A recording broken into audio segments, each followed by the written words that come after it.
പരിശുദ്ധ പരമദിവ്യകാരുണ്യത്തിന് നേരവും ആരാധനയും സ്തുതിയും പുകഴ്ചയും ഉണ്ടായിരിക്കട്ടെ.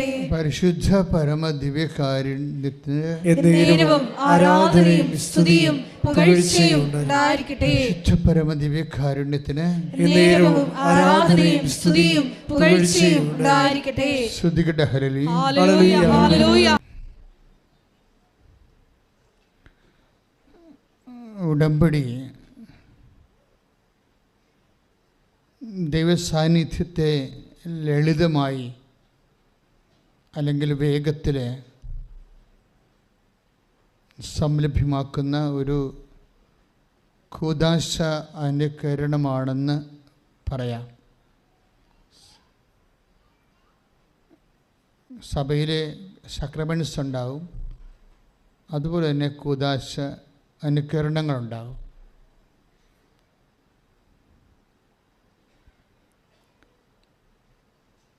യേശുവിനെ സംലഭ്യമാക്കുന്ന, ദൃശ്യവൽക്കരിക്കുന്ന എല്ലാ ആചാര അനുഷ്ഠാന രൂപങ്ങളും രണ്ടായിട്ട് തിരിക്കാം. ഒന്ന് കൂദാശ, രണ്ടാമത് അർത്ഥകൂദാശ. കാണപ്പെടാത്ത ദൈവത്തിൻ്റെ വരപ്രസാദം നമുക്ക് ലഭിക്കാൻ ഈശോമിശിഹാ സ്ഥാപിച്ച കാണപ്പെടുന്ന അടയാളമാണ് കൂദാശ എന്ന് നമുക്കറിയാം. അർത്ഥകൂദാശയും ഏതാണ്ട് അത് തന്നെയാണ്. ഉടമ്പടിയിലും സംഭവിക്കുന്നത് അത് തന്നെയാണ്. കാണപ്പെടാത്ത ദൈവത്തിൻ്റെ വരപ്രസാദം എന്ന് പറഞ്ഞാൽ വ്യത്യസ്തങ്ങളായ വരപ്രസാദമാണ്. അതിൻ്റെ അകത്ത് ഫിസിക്കൽ ബ്ലെസ്സിങ്സ് ഉണ്ട്, സ്പിരിച്വൽ ബ്ലെസ്സിങ്സ് ഉണ്ട്. ഇപ്പം യാക്കോബിന് ദൈവം കൊടുത്തത് ഫിസിക്കാലിറ്റി മെയിൻറ്റെയിൻ ചെയ്യാൻ വേണ്ടി. നമ്മുടെ ശരീരം ഈ ഭൂമിയിലായിരിക്കുമ്പോൾ അത് നിലനിർത്തുകയും വളരുകയും സുരക്ഷിതമായി സൂക്ഷിക്കുകയും ചെയ്യാനുള്ള കുറേ സംവിധാനങ്ങൾ വേണം. ഇത് വേണം, ആഹാരം വേണം, അല്ലേ? ആൾക്കാർ ക്ഷീണിക്കണം കണ്ടു കഴിഞ്ഞാൽ നീ എന്നാ ഒന്നും കഴിക്കണില്ലേ എന്ന് ചോദിക്കും, അല്ലേ? അപ്പം ആഹാരം വേണം. പിന്നെന്ത് വേണം? വസ്ത്രം വേണം. കാര്യം പട്ടികൾക്ക് വരെ മനുഷ്യൻ വസ്ത്രം ഇപ്പോൾ തയ്പ്പിച്ച് കൊടുക്കുന്നുണ്ട്, ഇല്ലേ? നമ്മൾ ചില യൂട്യൂബൊക്കെ കാണുമ്പോൾ ചില ആൾക്കാർ അവരുടെ വളർത്തു പട്ടികൾക്ക് വസ്ത്രം തയ്പ്പിച്ചിട്ട് കൊടുക്കും, പൂച്ചകൾക്കൊക്കെ. അപ്പോൾ ഒരു മാന്യതയുടെ പരിവേഷം മൃഗങ്ങൾക്ക് പോലും, അവരുടെ പെറ്റായിട്ടുള്ള മൃഗങ്ങൾക്ക് പോലും ചാർത്തി കൊടുക്കാൻ മനുഷ്യന് ഒരു അഭിവാഞ്ചയുണ്ട്. അപ്പം മാന്യതയുടെ ഒരു പ്രതീകമാണ് വസ്ത്രങ്ങൾ. അത് മനുഷ്യന് അത് അടിസ്ഥാന ആവശ്യമാണ്. പിന്നെ എന്താ? വീട് വേണം, സുരക്ഷിതമായി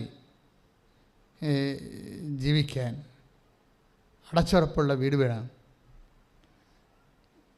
ഇതിനു വേണ്ടിയാണ് നമ്മൾ ജോലിക്ക് വേണ്ടി പ്രാർത്ഥിക്കുന്നത്, അല്ലേ? അത് ബിസിനസ്സായാലും മറ്റു തരത്തിലുള്ള സർവീസ് സെക്ടറായാലും ഈ കാര്യങ്ങൾക്ക് വേണ്ടിയാണ് നമ്മൾ അങ്ങനെയുള്ള ആവശ്യങ്ങളെ അല്ലെങ്കിൽ അവലംബിക്കുന്നത്. നമ്മൾ പഠിക്കുന്നത് അതിനു വേണ്ടിയാണ്. വിദ്യാഭ്യാസം അതോടെ കണക്ട് ചെയ്തിരിക്കുകയാണ്. എന്തിനാണ് പഠിക്കണത്? ജോലി കിട്ടാൻ. ജോലി കിട്ടണത് എന്തിനാ? മാന്യമായിട്ട് ഇവിടെ ജീവിക്കാൻ, അല്ലെങ്കിൽ എല്ലാം ഇൻ്റർകണക്റ്റഡാണ്. അപ്പം നിങ്ങളുടെ എല്ലാ പ്രശ്നങ്ങളെയും മൂന്നായിട്ട് തിരിക്കണം ബൈബിള്. നിങ്ങൾ ഇന്ന് ഉടമ്പടിയിൽ ഉന്നയിക്കുന്ന എല്ലാ വിഷയങ്ങളെയും ബൈബിള് മൂന്നായിട്ട് തിരിക്കുക. അടിസ്ഥാന സൗകര്യങ്ങളും ആത്മീയ ആവശ്യങ്ങളും. ആത്മീയ ആവശ്യമെന്ന് പറയുന്നത് നിത്യത വരെ ദൈവ പൈതലായത് കാരണം നിൻ്റെ ആത്മാവ് ദൈവത്തിൻ്റെ അംശമായി നിന്നിൽ കുടികൊള്ളുന്ന കാരണം ദൈവത്തിൻ്റെ മഹത്വത്തെ ആഗിരണം ചെയ്തുകൊണ്ട് ഉപരിമഹത്വം പ്രാപിച്ച് ദൈവത്തെ അറിഞ്ഞ് സന്തോഷിക്കാനുള്ള നിത്യതയുടെ നിൻ്റെ സാധ്യത കൂടി കണക്കിലെടുത്തുകൊണ്ടാണ് ഉടമ്പടി ദൈവം ക്രമീകരിച്ചിരിക്കുന്നത്. അതുകൊണ്ടാണ് പരിശുദ്ധ കുർബാന ഉടമ്പടിയുടെ അവസാന വാക്കായി മാറുന്നതിൻ്റെ കാരണം. പരിശുദ്ധ കുർബാനയും ഉടമ്പടിയാണ്.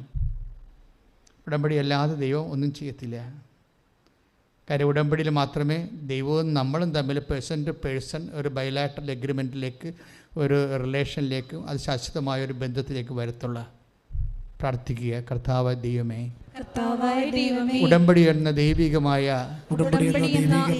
സുവിശേഷ വെളിപാട് പദ്ധതിയിലൂടെ ഞാനും നീയും തമ്മിൽ അടുത്തു വരികയും ഒരുമിച്ച് ജീവിക്കുകയും ചെയ്യുന്ന ഈ മഹാസംഭവത്തിന്റെ ഭാഗമാകാൻ എന്നെ വിളിച്ചതിന് അതിന്റെ അനുദിന ജീവിതത്തിന്റെ ഭാഗമാക്കിയ മരിയൻ ഉടമ്പടിയെ ഓർത്തോ അങ്ങേ സ്തുതിക്കുന്നു, അങ്ങേ നന്ദി പറയുന്നു, അങ്ങേ ആരാധിക്കുന്നു. യേശുവേ സ്തോത്രം, യേശുവേ നന്ദി, യേശുവേ ആരാധന. സ്തുതിക്കട്ടെ.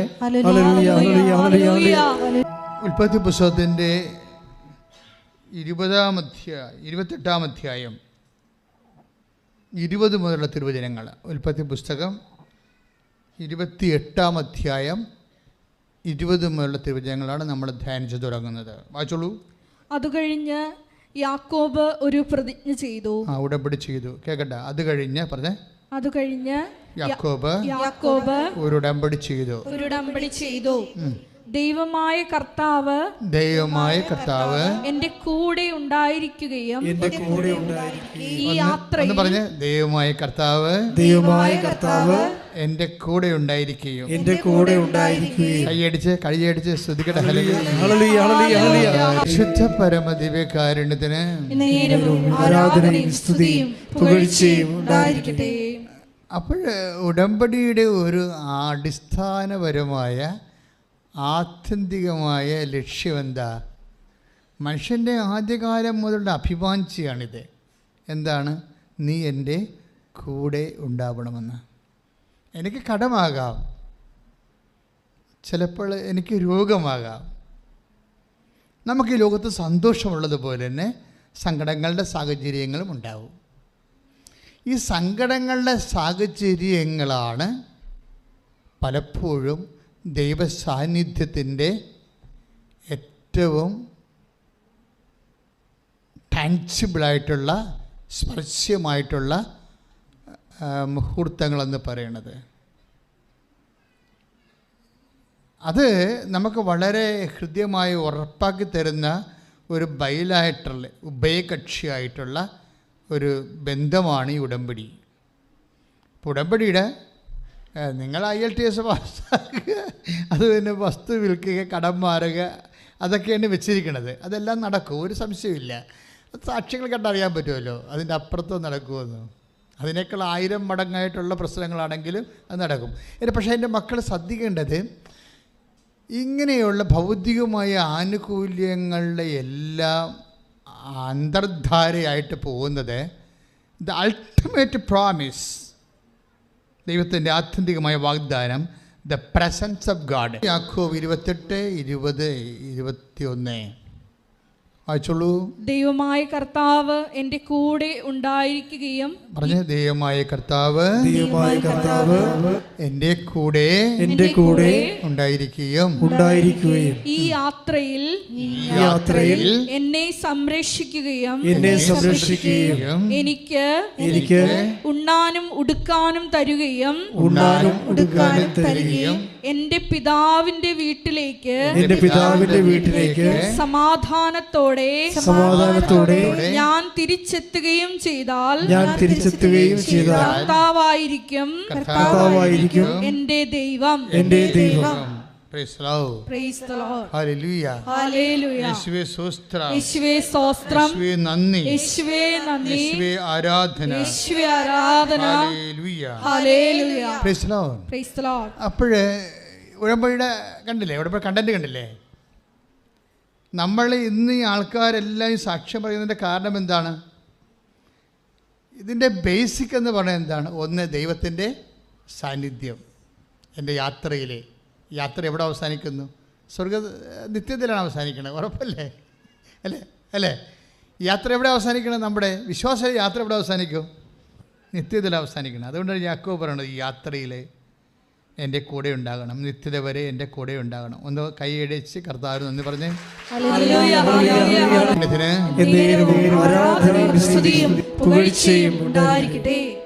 അപ്പോൾ ദൈവത്തിൻ്റെ സാന്നിധ്യം, അതായത് ഉടമ്പടിയാണ് ദൈവസാന്നിധ്യം ഏറ്റവും കൂടുതൽ നമുക്ക് ദൃശ്യവൽക്കരിക്കുന്നത്.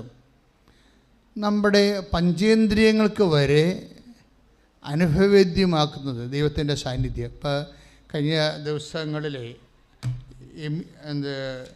അമീഷ എന്നും പറഞ്ഞൊരു പെൺകുട്ടി ഒരു സാക്ഷ്യം പറഞ്ഞു. അതുപോലെ അലീഷ എന്നും പറഞ്ഞ് വേറെ രണ്ടും പേരൊക്കെ സെയിമാണ്, വ്യത്യാസം. ആ അമീഷ പറഞ്ഞ സാക്ഷ്യം എന്ന് വെച്ച് കഴിഞ്ഞാൽ ഇവരുടെ മൊബൈൽ കാണാതെ പോയി അല്ലേ. അപ്പോൾ അവർക്ക് ഡൗട്ട് തോന്നി. അപ്പോൾ അവർ ബംഗാളികളുടെ കോളനിയിലേക്ക് പോയെന്നാണ് പറയണത്. അവർക്ക് ഡൗട്ട് തോന്നിയിട്ട് അവരുടെ ആ സാഹചര്യത്തിൻ്റെ സിറ്റുവേഷൻ തെളിവ്. അപ്പോൾ അവിടെ ചെന്നപ്പോൾ അവർക്ക് മുല്ലപ്പൂവിൻ്റെ മണമുണ്ടായിരുന്നു. ആ സാക്ഷ്യം കേട്ടില്ലേ നിങ്ങൾ? ആ സാക്ഷ്യം കേട്ടപ്പോൾ എനിക്കെന്താ മനസ്സിലായെന്നറിയാവോ? എന്നിട്ട് അവർ പറയുന്ന 400 പേരുണ്ടല്ലോ ഇവിടെ, ആ കോളനിയിൽ 400 പേരുണ്ട്, അതിൽ ആരാണ് എടുത്തതെന്ന് എങ്ങനെ അറിയാം? അതുകൊണ്ട് ഒരു തിരിച്ച് പരേഡ് വെക്കാൻ നോക്കി. അതിൻ്റെ അകത്ത് ഒരു പരിചയമുള്ള ബംഗാളിയെ പിടിച്ചിട്ട് കാര്യങ്ങൾ പറഞ്ഞപ്പോൾ ഇവരാണെന്ന് ചോദിച്ചുകൊണ്ട് ഓരോ ആൾക്കാരെ കൊണ്ടുവന്നു. അപ്പോൾ യഥാർത്ഥ വ്യക്തി വന്നപ്പോൾ വീണ്ടും മുല്ലപ്പൂവിൻ്റെ സ്മെല്ല് വന്നു. അപ്പം നമുക്ക് കേൾക്കുമ്പോൾ സർക്കാസ്റ്റിക്കായിട്ട് തോന്നും,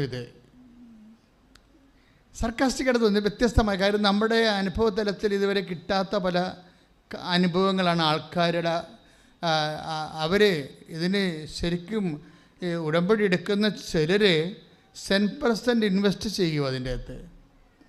എന്നുവെച്ചാൽ അവർ ഇടം വലം നോക്കാത്ത രീതിയിൽ അതിൽ ഇടം വലം നോക്കുകയെന്ന് വെച്ച് കഴിഞ്ഞാൽ അവർ പറഞ്ഞാൽ കേട്ട് ഇവർ പറഞ്ഞാൽ കേട്ട് അങ്ങനെയൊന്നും പോകാതെ ഉടമ്പടി എടുക്കുമ്പോൾ തന്നെ അവർക്ക് ആന്തരികമായൊരു ബോധ്യം കിട്ടും. അതുകൊണ്ട് ആ ബോധ്യത്തിൽ അവർ ഉറച്ചു നിൽക്കും അതിൻ്റെ അകത്ത്. അപ്പം ചില ആൾക്കാർക്ക് അങ്ങനെ ഒരു ഗുണമുണ്ട്. ചില ആൾക്കാർ ഇവിടെ നിന്ന് ഇറങ്ങി വീട്ടിൽ ചെല്ലുമ്പോൾ നാത്തൂൻ അത് പറഞ്ഞു, അല്ലെങ്കിൽ അയൽവാസി അത് പറഞ്ഞു, അല്ലെങ്കിൽ കൂട്ടുകാരത് പറഞ്ഞ നിങ്ങൾ ഉടമ്പടിയിൽ ഡൗൺ ആവും. അതാണ് നിങ്ങൾക്ക് ചെറുക്ക് പറ്റുന്ന ഒരു അബദ്ധം. അതാണ് അവർ ഇടം വരെ നോക്കും, എന്നിട്ട് മറ്റുള്ള വാക്കിന് ദൈവവാക്കിനേക്കാളും വില കൊടുക്കും. അത് ഒരു അപകടമാണ്, ഡേഞ്ചറസ് ആണത്. നിങ്ങളെപ്പോഴും ശ്രദ്ധിക്കണം. അതായത് ദൈവത്തിൻ്റെ ഒരു പ്രത്യേകത, എത്ര കാലം കഴിഞ്ഞാലും ദൈവം പറഞ്ഞ വാക്കുകളോട് ദൈവം നീതി പുലർത്തിക്കൊണ്ടിരിക്കും.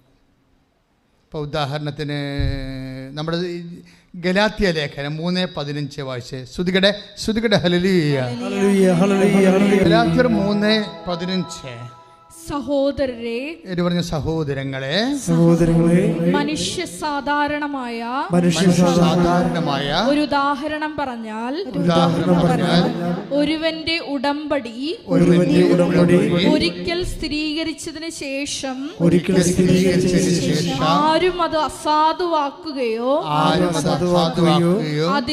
അതിൽ എന്തെങ്കിലും കൂട്ടിച്ചേർക്കുകയോ ചെയ്യാറില്ല. അപ്പോൾ ആദ്യകാലത്തെ ദൈവത്തിൻ്റെ ആദ്യകാലം ഉടമ്പടിയെക്കുറിച്ച് പറഞ്ഞ കാര്യം എന്താണ്?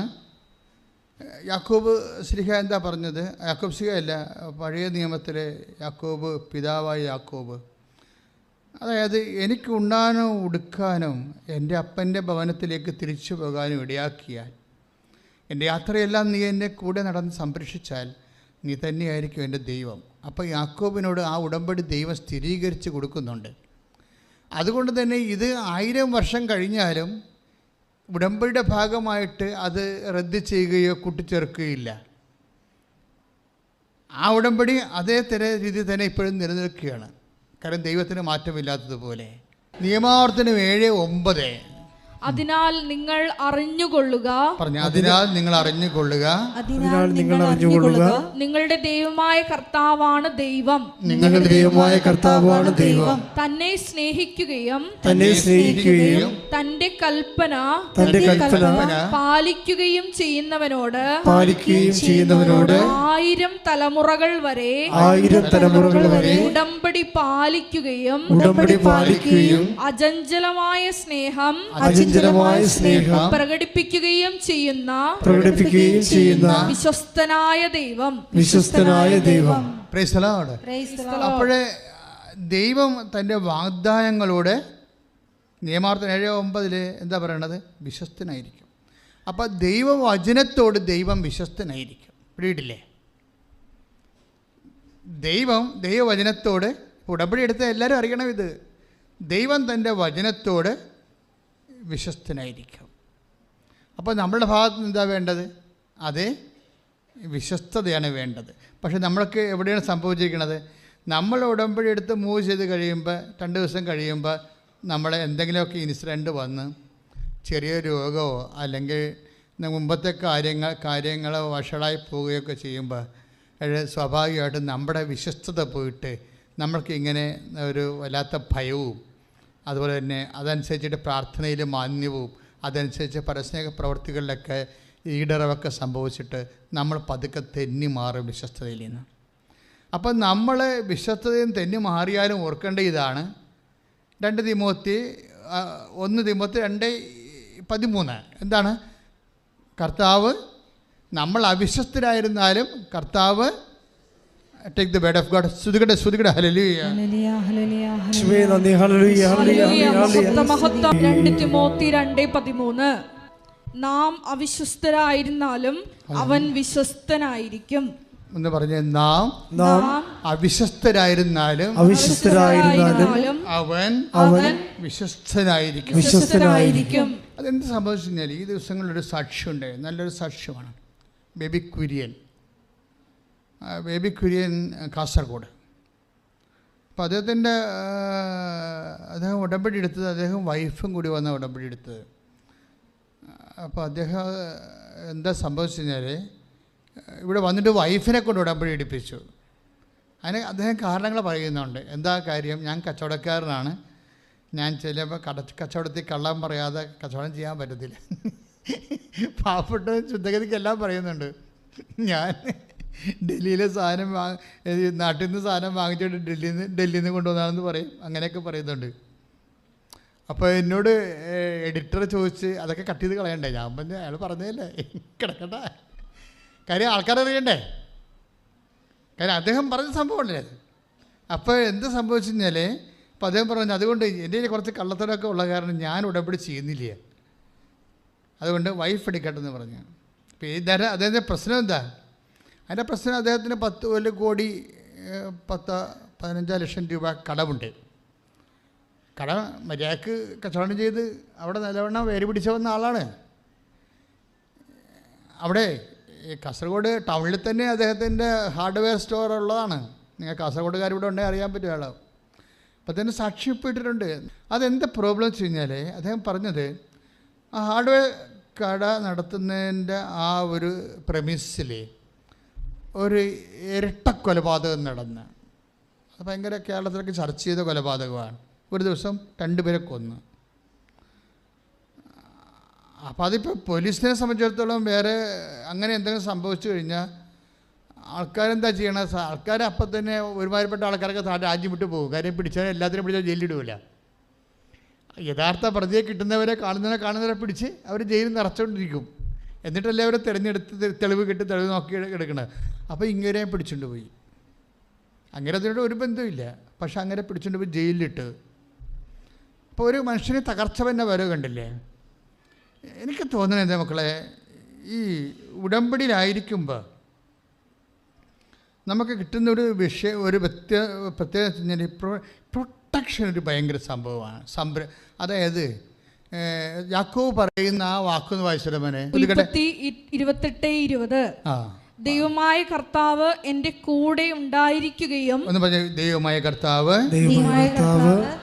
എൻ്റെ കൂടെ ഉണ്ടായിരിക്കുകയും ഈ യാത്രയിൽ എന്നെ സംരക്ഷിക്കുകയും എനിക്ക് ഉണ്ണാനും ഉടുക്കാനും തരുകയും എന്റെ പിതാവിന്റെ വീട്ടിലേക്ക് സമാധാനത്തോടെ ഞാൻ തിരിച്ചെത്തുകയും ചെയ്താൽ കർത്താവായിരിക്കും എന്റെ ദൈവം. അപ്പൊ യാത്രയിൽ കൂടെ ഉണ്ടായാൽ മാത്രം പോരാ, പിന്നെ എന്ത് ചെയ്യണം?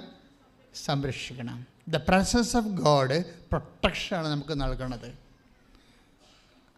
ഉടമ്പടിയുടെ മഹാവാഗ്ദാനങ്ങളിൽ ഒന്നാണ് ദ പ്രസൻസ് ഓഫ് ഗോഡ്. നിങ്ങൾ എപ്പോഴും ചെയ്യണത് വീട്, ജോലി, വിവാഹം, PR, പ്രൊമോഷൻ എന്നൊക്കെ പറഞ്ഞുകൊണ്ട് ഇതിനങ്ങോട്ട് ന്യൂനീകരിച്ച് കളയും. അപ്പോൾ യഥാർത്ഥ മത്സ്യം ചാടിപ്പോവും. മനസ്സിലായില്ലേ? ചെറുമീനെ പിടിക്കാൻ നേരത്ത് വലിയ മീൻ ചാടിപ്പോവും. അതാണ് പല ആൾക്കാർക്ക് സംഭവിച്ചിരിക്കുന്നത് ഉടമ്പടിയിൽ. അപ്പോൾ എൻ്റെ സഹോദരങ്ങൾ, വലിയ മീനെ തന്നെ ആദ്യം ടാർഗറ്റ് ചെയ്യണം ഉടമ്പടിയിൽ. ഉടമ്പടി വലിയ മീൻ എന്താണ്? ദ പ്രസൻസ് ഓഫ് ഗോഡ്, സാന്നിധ്യവും സംരക്ഷണവും. ഇപ്പോൾ ഈ ചേട്ടായിക്ക് എന്നാ സംഭവിച്ചത്? ബേബി കുര്യൻ എന്താ സംഭവിച്ചത്? സംരക്ഷണം പോയി ഇല്ലേ? കണ്ടവൻ്റെ അതുകൊണ്ട് വേറെ കൊലപാതകത്തിന് ഈ മനുഷ്യൻ ജയിലിൽ പോയി.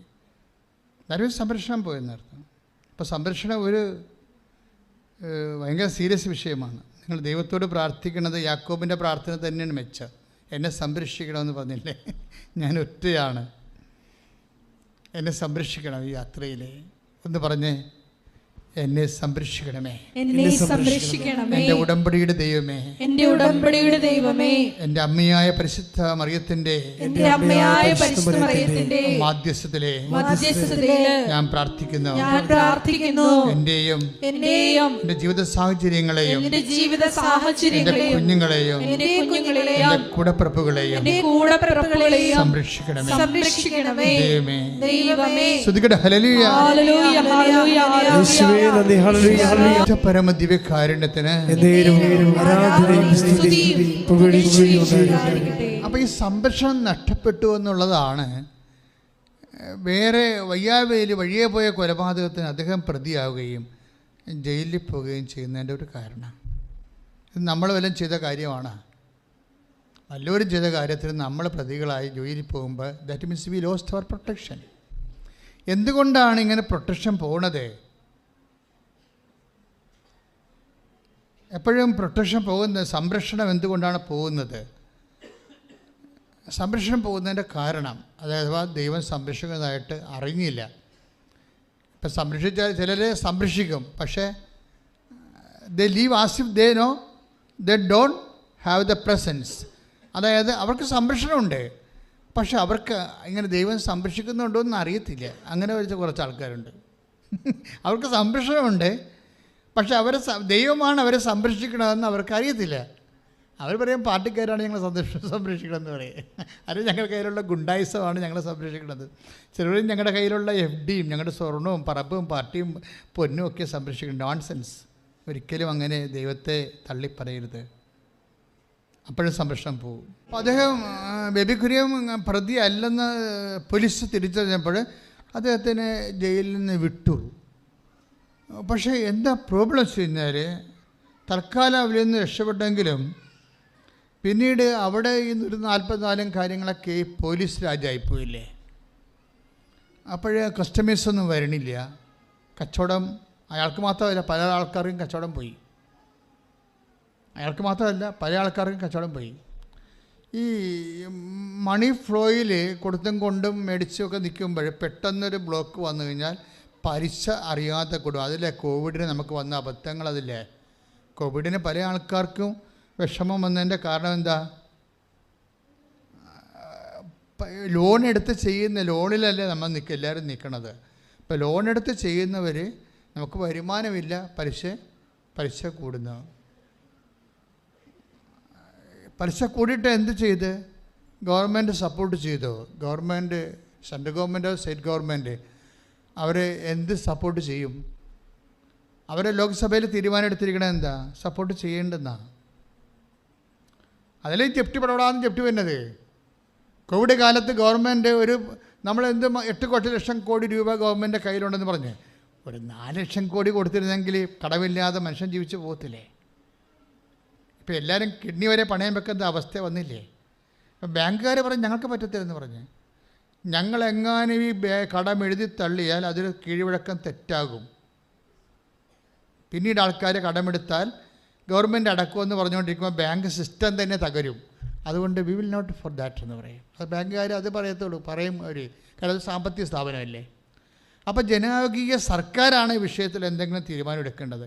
പക്ഷേ പ്രാക്ടിക്കലി സർക്കാരും ഇവരെ അവർ സെക്യൂരിറ്റി എമൗണ്ടാക്കി കിട്ടിയിരിക്കുന്ന കാശ് മാറ്റിയിട്ട് ജനങ്ങളിങ്ങനെ പട്ടിണിയായിട്ട് ഇങ്ങനെ സങ്കടപ്പെട്ട് വിഷമിച്ചടക്കുകയാണ്. സത്യം പറയട്ടെ, നമുക്ക് ദൈവം മാത്രമേ ഉള്ളൂ.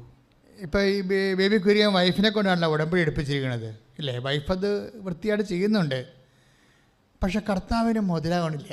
അതാണൊരു പ്രശ്നം. കാര്യം ബേബി കുര്യൻ ഇവിടെ വന്നാണല്ലോ, അല്ലേ? എന്തിനാണ് വൈഫിനെ കൊണ്ട് എടുപ്പിച്ചത്? തനിക്ക്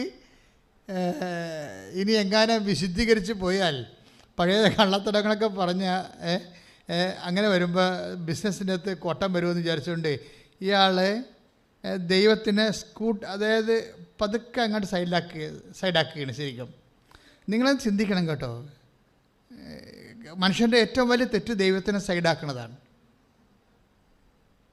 ദൈവത്തിനെ സൈഡാക്കാൻ സാധ്യതയുണ്ടെന്ന് ആദ്യം തിരിച്ചറിഞ്ഞ ദൈവം തന്നെയാണ്. അതുകൊണ്ടാണ് ആദ്യത്തെ കൽപ്പനയിൽ ഇങ്ങനെ പറയണത്, നിൻ്റെ കർത്താവ് ദൈവം ഞാനാകരുത്, എന്നെ സൈഡാക്കരുതെന്ന്. അല്ലേ? കറക്റ്റല്ലേ? നമുക്ക് മനസ്സിലാകുന്ന ഭാഷ ലളിതമായിട്ട് പറഞ്ഞതേ ഉള്ളൂ. പക്ഷേ അതൊരു ഗ്രീവിയസ് ഒഫൻസാണ്. അത് നമ്മൾ ചിന്തിക്കണം. ഇപ്പം ബേബി കുര്യൻ എന്താ ചെയ്തത്? ഞാനൊരു ബിസിനസ് മാനായത് കാരണം എനിക്ക് ഇങ്ങനെ കർത്താവിൻ്റെ വചനമൊക്കെ അനുസരിച്ച് മുന്നോട്ട് പോകാൻ പറ്റത്തില്ല, അതുകൊണ്ട് സൈഡാക്കുകയാണ്. പക്ഷേ എന്നാ പറ്റണത്? ഉടമ്പടി വർക്കൗട്ട് ചെയ്തില്ല. ഉടമ്പടി പുതുക്കിയതിന് ശേഷവും അയാൾക്ക് ശരിക്കും പറഞ്ഞാൽ ഒരു പറമ്പുണ്ടേ, വിറ്റ് കഴിഞ്ഞാൽ തീർച്ചയായിട്ടും കടം തീർക്കാം. പക്ഷേ ആരും വാങ്ങിക്കണില്ല പറമ്പ്. 10 പേര് വന്ന് നോക്കിയെന്നാണ് പറയുന്നത്. ഉടമ്പടിക്കാലത്തെ 10 പേര് വന്ന് ഉടമ്പടിക്കാലത്ത് പറമ്പ് കണ്ടുപോയി, അതിന് വിലയും പറഞ്ഞു പോയി, പക്ഷേ ആരും അഡ്വാൻസ് തന്നില്ല. അതാണ് എൻ്റെ വിഷയം. അപ്പോൾ കടക്കാരാണെങ്കിൽ ഇങ്ങനെ കൊത്തി വരച്ചുകൊണ്ടിരിക്കുക, എപ്പോഴും വിളിയും. മനുഷ്യനെ എഴുന്നേക്കാൻ തന്നെ പേടിയാണ്. ആരെ കണ്ടാലും ഇപ്പം ചില പറയാം, ഞാൻ കടയിൽ കയറത്തില്ല വെച്ചാൽ കടയിൽ കയറിയാൽ എല്ലാവരും കൂടി കടക്കാർ വരൂ, അത് ഞാൻ പുറത്ത് ഞാൻ കറങ്ങി നടക്കണമെന്ന്. അപ്പം അങ്ങനെ ഇന്നലെ എന്നോട് ആൾ വന്ന് പറഞ്ഞ്, എല്ലാവരും എമർജൻസിക്കാരൊക്കെ അച്ഛൻ കാണുമല്ലോ, മനഃപൂർവ്വം കാണുന്ന കേട്ടോ. നമുക്ക് കാണാനുള്ള സാഹചര്യങ്ങൾ കുറവാണ് ഇവിടെ. കാര്യം ഒരു ദിവസം 100 കണക്കിന് ഉടമ്പടി എടുക്കുമ്പോൾ എല്ലാവരെയും കാണാൻ നമുക്ക് പറ്റത്തില്ല. എല്ലാ ദിവസവും ഇങ്ങനെ ആൾക്കാരിങ്ങനെ കൂടുകയല്ലേ. അപ്പോൾ എന്നാ ചെയ്യണമെന്ന് വെച്ച് കഴിഞ്ഞാൽ ഹൈ എമർജൻസി ഉള്ളവരെ എല്ലാവരെയും കാണാം.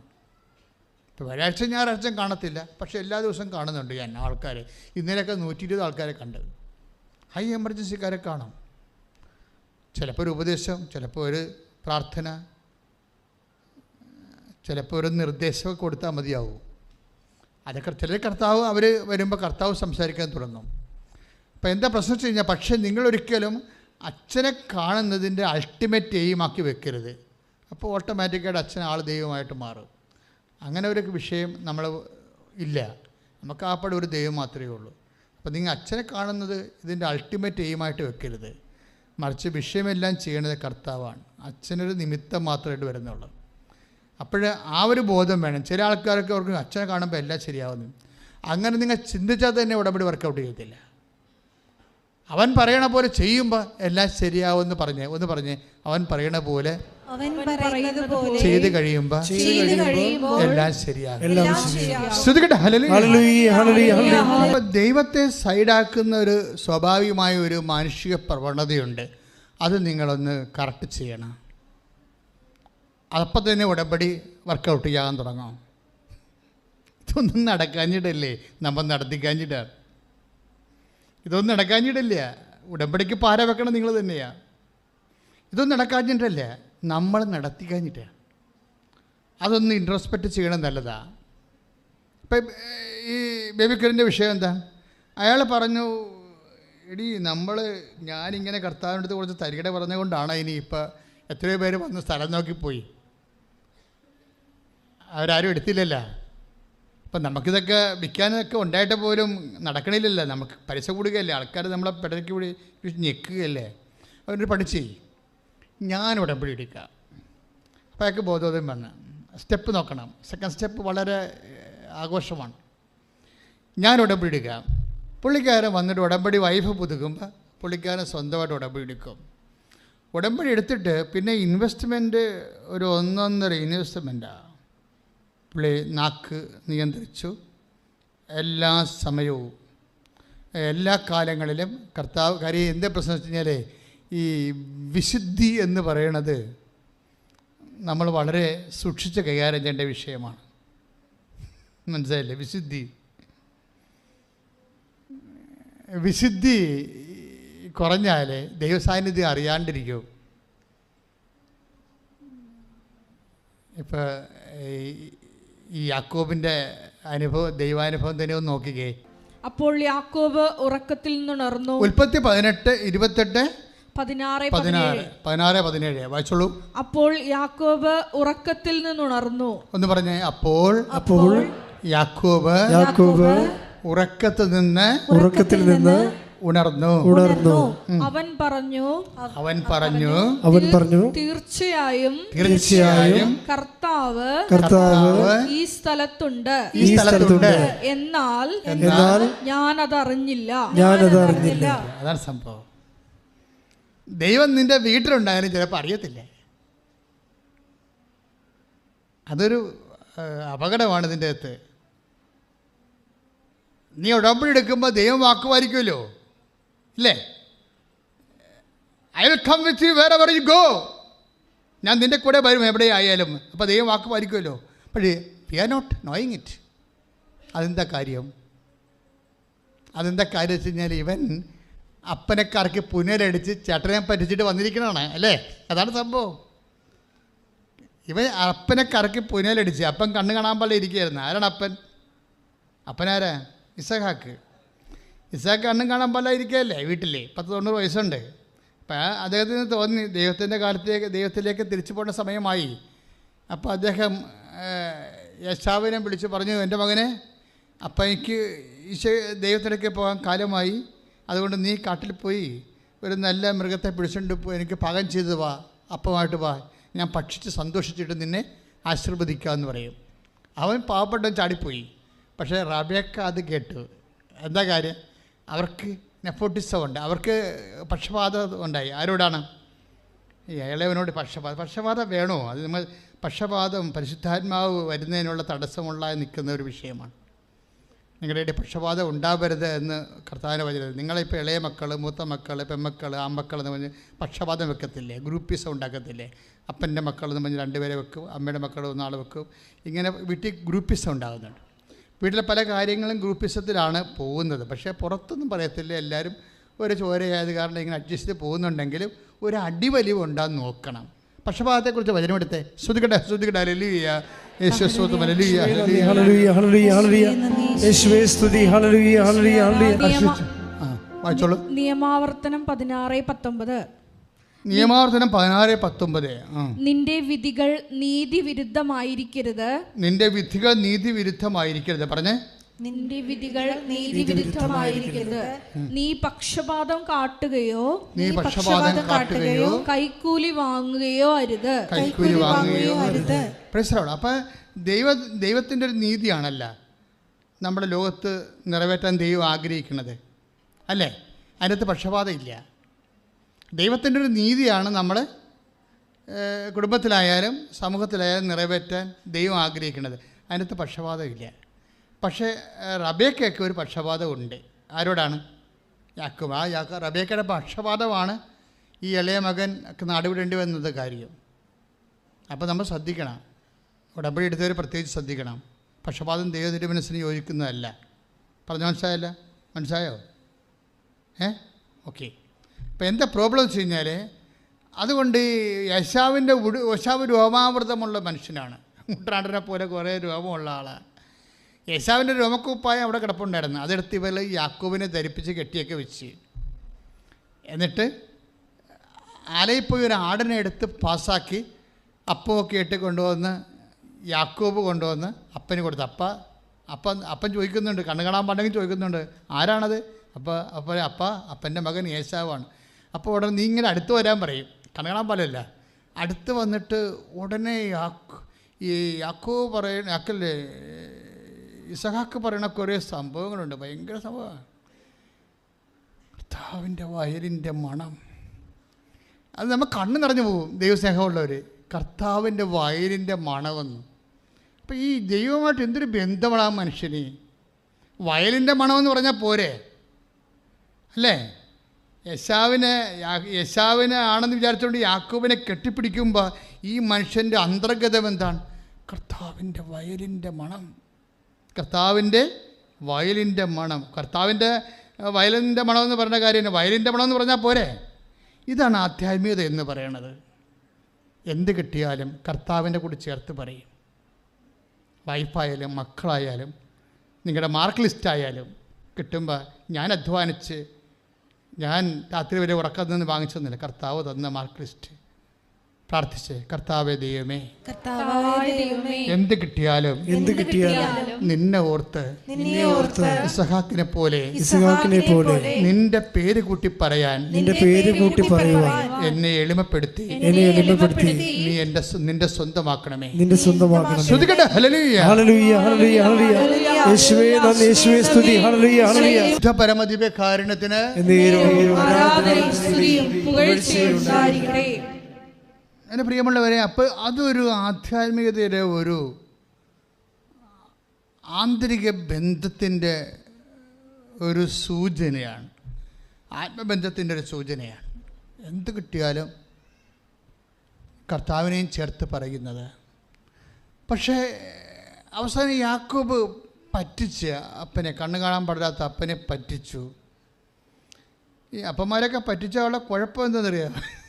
കുഴപ്പം വർഷങ്ങളിൽ ഈ ദൈവം വാക്ക് പാലിക്കുന്ന പോലെ തന്നെയാണ്. ദൈവം 1000 തലമുറ വരെ അനുഗ്രഹിക്കുമെന്ന് പറഞ്ഞില്ലേ? അത് തന്നെയാണ്. നമ്മൾ വല്ല തരികിടയും കാണിച്ചാൽ 1000 കൊല്ലം വരെ അത് ഓർത്തിരിക്കുകയും ചെയ്യും. വെറുതെ എന്തിനാ പണി മേടിക്കണേ? ഈ യാക്കോബ് യേശാവിൻ്റെ അനുഗ്രഹമല്ല അടിച്ചു മാറ്റിയത്, അത് കാപട്യമല്ലേ കാണിച്ചത്? എത്ര കൊല്ലം കഴിഞ്ഞാണ് പിന്നെ ഈശോ വന്നത്? ഈശോ വരുമ്പോൾ നഥാനിയനെ കാണുമ്പോൾ എന്താ പറയണത്? ലുക്ക യോഹന്നാൻ 1:47. ശ്രുതികട്ടെ ഹല്ലേലൂയ. യോഹന്നാൻ 1:47. നഥാനിയേൽ തന്റെ അടുത്തേക്ക് വരുന്നത് കണ്ട് പറഞ്ഞേ, നാഥാനിയേൽ തന്റെ അടുത്തേക്ക് വരുന്നത് കണ്ട് യേശു അവനെ പറ്റി പറഞ്ഞു, യേശു അവനെ കുറിച്ച് പറഞ്ഞു, ഇതാ നിഷ്കപടനായ ഒരു യഥാർത്ഥ ഇസ്രായേൽക്കാരൻ. അടി വരുന്ന വഴി കണ്ട, പണി വരുന്ന വഴി കണ്ട. എത്രയോ വർഷം കഴിഞ്ഞിട്ട് നഥാനിയേൽ കാണുമ്പോൾ ഈശോ പറയുകയാണ്, ഇതാ ഒരു ട്രൂ ഇസ്രായേലിയൻ, ഇവനിൽ യാതൊരു കാപട്യവുമില്ല. എന്ന് വെച്ചാൽ എന്താണ്? പഴയ യാക്കോബ്, പഴയ ഇസ്രായേൽ കാപട്യം പിടിച്ചവനായിരുന്നെന്ന്. ദൈവം മറക്കാത്ത കണ്ട. ക്ലിയർ അല്ലേ? ദൈവം മറക്കണില്ല എന്നുള്ളത് ആണ് വിഷയം. ഇത് വിശുദ്ധിയുമായിട്ട് ബന്ധപ്പെട്ട കാര്യമാണ്. നിങ്ങളിപ്പോൾ പഴയ കാലങ്ങളിൽ ഞാൻ കുമ്പസാരിക്കാതെ നിങ്ങളോട് പറയുമ്പോൾ നിങ്ങൾ പുതിയ കാര്യങ്ങളൊക്കെ അടിച്ചു കയറ്റി കൊടുക്കുക കമ്പ്യൂട്ടർ വല്ല കഥയുണ്ടാ? പണ്ടത്തെ കാര്യമൊക്കെ ഒന്ന് ഓർക്കണേ. ദൈവത്തിൻ്റെ ഓർമ്മയെന്ന് പോലും എടുത്തു കളയാൻ പറ്റുന്ന രീതിയിൽ ആത്മാവിലെ അനുതാപത്തിന് കണ്ണുനീര് തരാൻ പ്രാർത്ഥിക്കുക. പഴയകാല പാപങ്ങളാണെങ്കിലും വൃത്തുപേക്ഷിക്കാതിരിക്കുകയോ ഏറ്റുപറയാതിരിക്കുകയോ ചെയ്യുന്നുണ്ടെങ്കിൽ ഈ അടുത്ത കുമ്പസാരത്തിൽ എൻ്റെ സഹോദരങ്ങൾ അത് ഏറ്റുപറയണം. അപ്പം നിങ്ങൾ ചോദിക്കൂ, വി ആർ നോട്ട് കാത്തലിക്സ്, ഞങ്ങൾ എന്ത് ചെയ്യുമെന്ന് ചോദിച്ചാൽ പൗലോസ് അപ്പോസ്തലൻ പറയുന്നുണ്ട്, മനസ്സാക്ഷി എടുത്തേ നിയമം നൽകപ്പെടാതിരിക്കെ മനസ്സാക്ഷി തന്നെയാണ് അവർക്ക് ദൈവത്തിൻ്റെ സ്വരമെന്ന്. ശ്രുതികട്ടെ ഹല്ലേലൂയ. വിശുദ്ധ പരമദിവ്യകാരുണ്യത്തിന് അപ്പോൾ മനുഷ്യൻ്റെ മനസ്സാക്ഷി ദൈവത്തിൻ്റെ വചനം നിക്ഷേപിച്ചിട്ടുണ്ടോ എന്നുള്ളതാണ് കർത്താവിൻ്റെ വെളിപ്പാട്, വചനത്തിൻ്റെ വെളിപ്പാട്. അതനുസരിച്ച് കഴിഞ്ഞകാല പാപങ്ങളെ ഓർത്ത് നിങ്ങൾക്ക് അനുതാപം ഉണ്ടാകണം. ഉടമ്പടി എല്ലാവരും എടുക്കുന്നുണ്ടല്ലോ. അപ്പോൾ ഉടമ്പടി എടുക്കുമ്പോൾ ഉണ്ടാകുന്നൊരു ഗുണം, ഇപ്പോൾ ഉടമ്പടിയിൽ ഇപ്പം തന്നെ ഇന്നലെ ഒരു ഡോക്ടർ സാക്ഷി ഇട്ടിട്ടില്ലേ? ഗവൺമെൻറ് സർവീസിലുള്ളൊരു ഡോക്ടർ സാക്ഷി ഇട്ടിട്ടുണ്ട്. സാക്ഷ്യവിശേഷം ഞാൻ പറയുന്നില്ല, നിങ്ങൾ നോക്കിയാൽ മതി. പക്ഷേ അവർ എന്താ പറയണത്? അവരുടെ വിശ്വാസം വിശുദ്ധി ഇൻവെസ്റ്റ് ചെയ്തപ്പോൾ അവിടെ ജീവിതത്തിൻ്റെ എല്ലാ തടസ്സങ്ങളെയും മാറ്റിക്കൊണ്ട്. അതാണ് ഉടമ്പടിയിൽ നിങ്ങൾ ഇപ്പോൾ നിങ്ങൾ പണ്ട് ഒരു അബോർഷൻ സംഭവിച്ച ആളാണെന്ന് വിചാരിച്ചോ? ഓ, അത് പണ്ടത്തെ കാര്യമല്ലേ, അപ്പം അത്ര ഓർത്തില്ല എന്ന് നിങ്ങൾ എഴുതി തള്ളണ്ട. ദൈവം എഴുതി തള്ളിയാൽ മതി, സ്വന്തമായിട്ട് എഴുതി തള്ളാൻ നിൽക്കണ്ട. ഇല്ലേ? സ്വന്തമായിട്ട് നമുക്ക് എഴുതാൻ തള്ളാൻ പറ്റുമോ? ഇല്ല, നമുക്ക് അനുദപിക്കാൻ പറ്റും. ബേബി കുര്യൻ്റെ സാക്ഷ്യമാണ് നമ്മളിപ്പോൾ വിചാരണ ചെയ്തുകൊണ്ടിരിക്കുന്നത്. ബേബി കുര്യൻ എന്താ ചെയ്തിരിക്കണത്? കഴിഞ്ഞകാല പാപങ്ങളെ ഓർത്ത് അനുദപിക്കുകയും ശിഷ്ടജീവിതം അയാൾ കർത്താവിൻ്റെ വചനത്തിന് അനുപേക്ഷണമായിട്ട് പുനഃക്രമീകരിക്കുകയും ചെയ്തുകൊണ്ട് സത്യസന്ധമായിട്ട് ഉടമ്പടി മുന്നേറ്റം നടത്തുകയാണ്. എന്ത് ചെയ്യും? ഇങ്ങനെ നമ്മൾ സത്യസന്ധമായിട്ട് നഷ്ടം വന്നാലും ശരി, സത്യസന്ധമായിട്ട് ദൈവത്തിൻ്റെ വാക്ക് പാലിച്ച് ആ ഉടമ്പടി പ്രോഗ്രസ് ചെയ്ത് കഴിഞ്ഞാൽ എവിടെ നിന്നൊക്കെ നമുക്ക് സഹായം വരുമെന്ന് ഒരു പിടിയില്ല. എന്താ കാര്യം കഴിഞ്ഞാൽ, പെട്ടെന്ന് ഈ മനുഷ്യൻ ഇതുപോലെ ഒരു ഉടമ്പടി ആരാധന കൂടിക്കൊണ്ടിരിക്കുകയാണ്. ഉടമ്പടി ആരാധന കൂടിക്കൊണ്ടിരിക്കുമ്പോൾ ഞാനിതുപോലെ സാക്ഷ്യവിചാരണ എല്ലാ സമയത്തും നടത്തുമല്ലോ.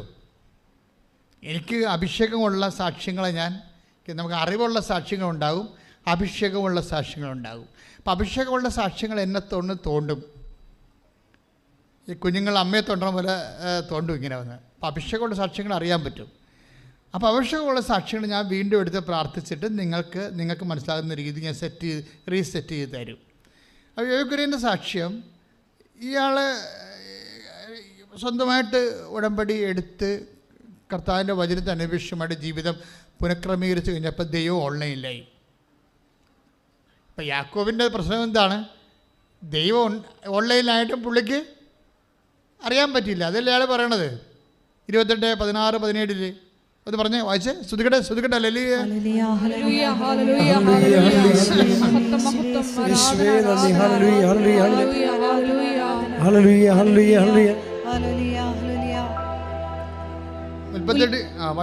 ഉൽപ്പത്തി 28:16.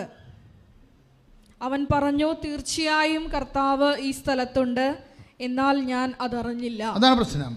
രണ്ടും രണ്ട് കേസായി മാറുകയാണ്. കർത്താവ് ഉണ്ട്, പക്ഷേ it is not known to me, it is not experienced me. കർത്താവ് ഉണ്ട്, എൻ്റെ കുടുംബത്തിലുണ്ട്, പക്ഷെ ഞാനത് അറിയുന്നില്ല. അതാണ് പ്രശ്നം. എന്തുകൊണ്ടാണ് അറിയാത്തത്? കയ്യിരിപ്പ് കൊണ്ടാണേ. അയാൾ ആ അന്ധനായ അപ്പനെയും പറ്റിച്ചു, ചേട്ടൻ്റെ സ്വത്ത് അടിച്ചു മാറ്റി. അല്ല, ഇയാൾ അവിടെ നിന്ന് ഓടാൻ കാര്യം എന്താ?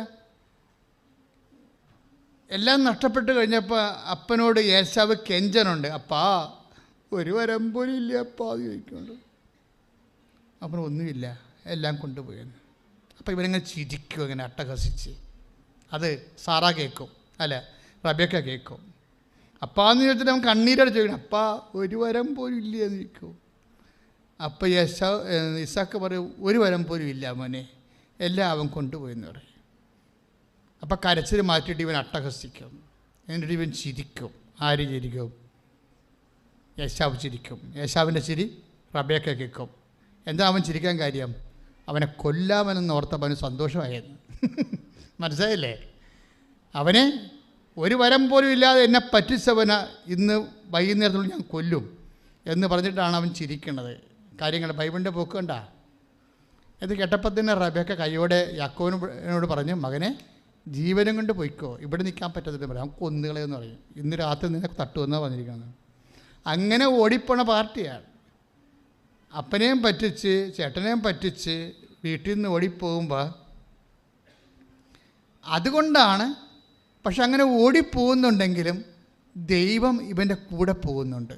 ദൈവത്തിരെ നീ ഓർക്കുക, നീ അശുദ്ധനായിരുന്നാലും അശുദ്ധിയായിരുന്നാലും നിൻ്റെ ദൈവം നിന്നെ കൈവിടാത്ത, നിൻ്റെ കൂടെ വരണ, ഏത് സാഹചര്യത്തിലും നിന്നെ രക്ഷിക്കാനൊരു പഴുത് കണ്ടാൽ നിന്നെ കോരിയെടുക്കണ ദൈവത്തിൻ്റെ മുമ്പിൽ കൈയിടിച്ചുകൊണ്ട് ശ്രുതികട ലലിയ ശുദ്ധ പരമ ദിവ്യകാരുണ്യത്തിന് എൻ്റെ മക്കളെ, ദൈവത്തോട് സ്നേഹം ഇതുപോലെ കൂടിയാൽ തന്നെ യു വിൽ ബി ബ്ലെസ്ഡ്. നമുക്ക് ബ്ലെസ്സിങ്സിൻ്റെ ഫോർമുല എന്താ? അല്ലെങ്കിൽ നമ്മൾ അനുഗ്രഹത്തിൻ്റെ ഫോർമുല എന്താ? എന്ത് ലഭിക്കുമ്പോഴാണ് നമുക്ക് അനുഗ്രഹം കിട്ടണത്? എന്ത് കൂടുമ്പോഴാണ് നമുക്ക് അനുഗ്രഹം കിട്ടണത്, അല്ലെ കൃപ കിട്ടണത്?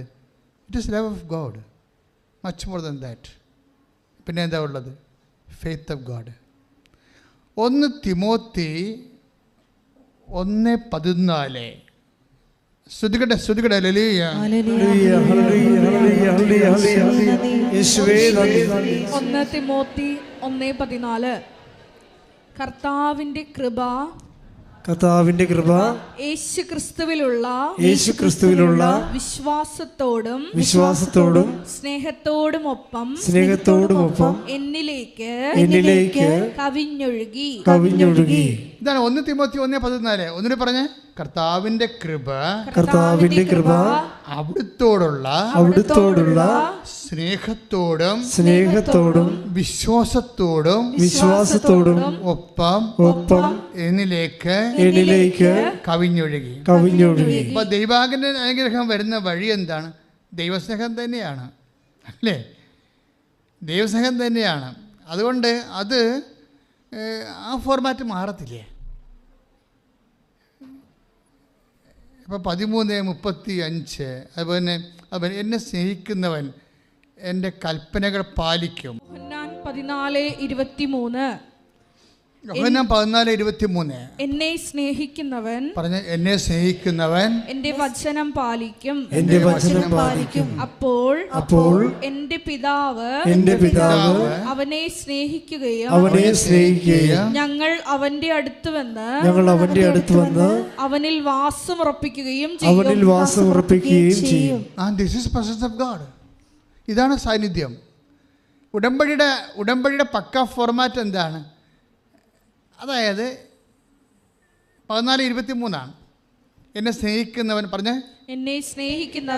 എൻ്റെ കൽപ്പന പാലിക്കും. അപ്പോൾ ഞങ്ങൾ അവനെ സ്നേഹിക്കുകയും ഞങ്ങൾ വന്ന് അവനിൽ വാസമുറപ്പിക്കുകയും ചെയ്യും. അപ്പൊ ദൈവത്തിന്റെ വചനം നിറവേറ്റുകയാണ് നമ്മൾ ഉടമ്പടി ചെയ്യണത്. അപ്പൊ ദൈവത്തിന്റെ വചനം നിറവേറ്റണമെങ്കിൽ നമുക്ക് എന്താ വേണ്ടത്? ദൈവത്തോടുള്ള സ്നേഹം വേണം. ആ ദൈവത്തോടുള്ള സ്നേഹത്താൽ ദൈവത്തിൻ്റെ വചനം നിറവേറ്റി കഴിയുമ്പോൾ സ്വാഭാവികമായിട്ട് നമുക്ക് എന്താ കിട്ടുന്നത്? നെക്സ്റ്റ് ഇഫക്റ്റ് എന്താണ്? The presence of God. ദൈവത്തിൻ്റെ ഞങ്ങൾ വന്ന് അവനിൽ വാസമുറപ്പിക്കും. പക്ഷേ ഈ വാസം ഉറപ്പിക്കുമ്പോൾ എന്താ കുഴപ്പം? ഉൽപ്പത്തിയിൽ എന്താ പറയണത്? 28:16 കർത്താവിൻ്റെ സ്ഥലമാണിത്, കർത്താവ് ഇവിടെ ഉണ്ട്, പക്ഷേ it is not known to me. എനിക്കത് മനസ്സിലായില്ല. പാപത്തിൻ്റെ ഒരു അവസ്ഥ കണ്ടില്ലേ? പാപാവസ്ഥയിലാണെങ്കിൽ ദൈവസാന്നിധ്യം ഉണ്ടെങ്കിൽ നമുക്കത് മനസ്സിലാകണം നിർബന്ധമില്ല. അതുകൊണ്ടാണ് ഉടമ്പടിയിൽ കുമ്പസാരിക്കണമെന്നൊക്കെ പറഞ്ഞതിൻ്റെ കാര്യം, പാപം ഉപേക്ഷിക്കണമെന്ന് പറഞ്ഞതിൻ്റെ കാരണം അതാണ്. മനസ്സിലായില്ലേ? കർത്താവ് ഉണ്ടായാൽ മാത്രം പോരാ, പിന്നെ എന്ത് ചെയ്യണം? നമുക്കത് അനുഭവവേദ്യമാകണം. കാര്യം ഉടമ്പടിയാണ് പ്രസൻസിൻ്റെ. പ്രസൻസിൻ്റെ ഇപ്പം ഒരു സാക്ഷ്യം ഉണ്ടായത് അലീഷയുടെ സാക്ഷ്യം. അലീഷയുടെ പ്രശ്നം എന്താ? അലീഷയ്ക്ക് തലകുത്തി പറഞ്ഞിട്ട് പോലും അവൾക്ക് വിസ പ്രോസസ്സിങ് നടക്കണില്ല. അപ്പം അപ്പനും അമ്മയും എല്ലാവരും ഉടമ്പടി എടുത്തിട്ടുണ്ട്. ഒരു വീട്ടിൽ ഒരാൾക്ക് ഉടമ്പടി എടുക്കാൻ പറ്റത്തുള്ളൂ. പക്ഷേ ആദ്യം അപ്പനും അമ്മയാണ് എടുത്തെന്ന് തോന്നുന്നത്. അതിനുശേഷം അലീഷ ഒരു പ്രൈവറ്റ് വിഷയം അവളുടേതായിട്ട് മാത്രം ഇപ്പോൾ വന്നപ്പോൾ അവളും കൂടി ഉടമ്പടി എടുത്തിട്ട് ഇവർ ഉടമ്പടി ടൈറ്റായിട്ട് പ്രാർത്ഥനയും അതുപോലെ തന്നെ എല്ലാ കാര്യങ്ങളും സുവിശേഷം അറിയിക്കുന്നുണ്ട്. അതുപോലെ തന്നെ ഭക്ഷണമില്ലാത്ത ഭക്ഷണം കൊടുക്കുന്നു, വസ്ത്രമില്ലാത്ത വസ്ത്രം കൊടുക്കുന്നുണ്ട്. എല്ലാം കൃത്യമായിട്ട് ചെയ്തുകൊണ്ട് പോകുമ്പോൾ അലീഷ ഈശോയോട് അമ്മയോട് പറയും, അമ്മേ, അമ്മ ഉടമ്പടി അമ്മ തന്നെ പോകണം, സഞ്ചാരി മാതാവാണ്, അമ്മ തന്നെ പോയി എൻ്റെ വിസ സ്റ്റാമ്പ് ചെയ്യണം.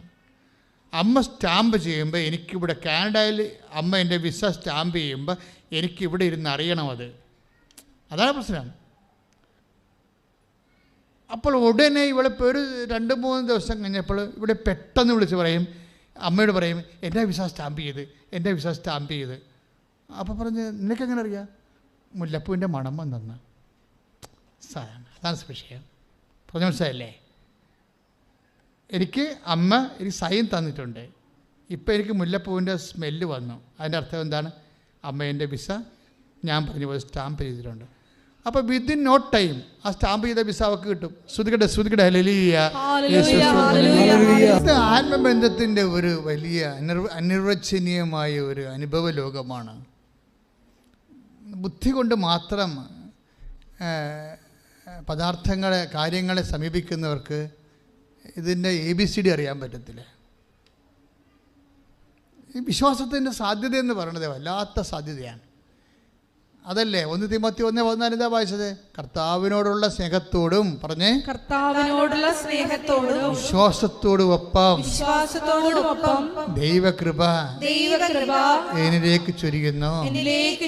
അപ്പൊ ദൈവത്തോട് എന്തൊരു ബന്ധമുണ്ടായിട്ടാണ് ഇങ്ങനെ ബാർഗിച്ച്, അമ്മ തന്നെ പോകണം, എൻ്റെ വിസ സ്റ്റാമ്പ് ചെയ്യണം, അതെനിക്കിപ്പോൾ അറിയണം, എനിക്കിവിടെ വെച്ച് അറിയണമെന്ന് പറയും. അപ്പം അറിയണമെന്ന് പറയാൻ വേണ്ടി മാത്രം ഇവർ തമ്മിൽ ആത്മബന്ധമുണ്ട്. ദൈവത്തോടൊരു ബന്ധമെന്ന് പറയണത്, നമ്മൾ എന്തിനാണ് രോഗികളെ പോയി കാണുന്നത്? നമ്മൾ എന്തിനാണ് പാവപ്പെട്ടവർക്ക് നമ്മുടെ നല്ല വസ്ത്രങ്ങളൊക്കെ നമ്മൾ പങ്കുവെക്കണത്? എന്തുകൊണ്ടാണ് സഹായിക്കാൻ പറ്റുന്ന മേഖലയെല്ലാം സഹായിക്കണത്? Only one basis. എന്താണ്? ഈ 14:23 യോഹന്നാന്റെ സുവിശേഷം. Read it again. ശ്രുതികടെ ഹല്ലേലൂയ.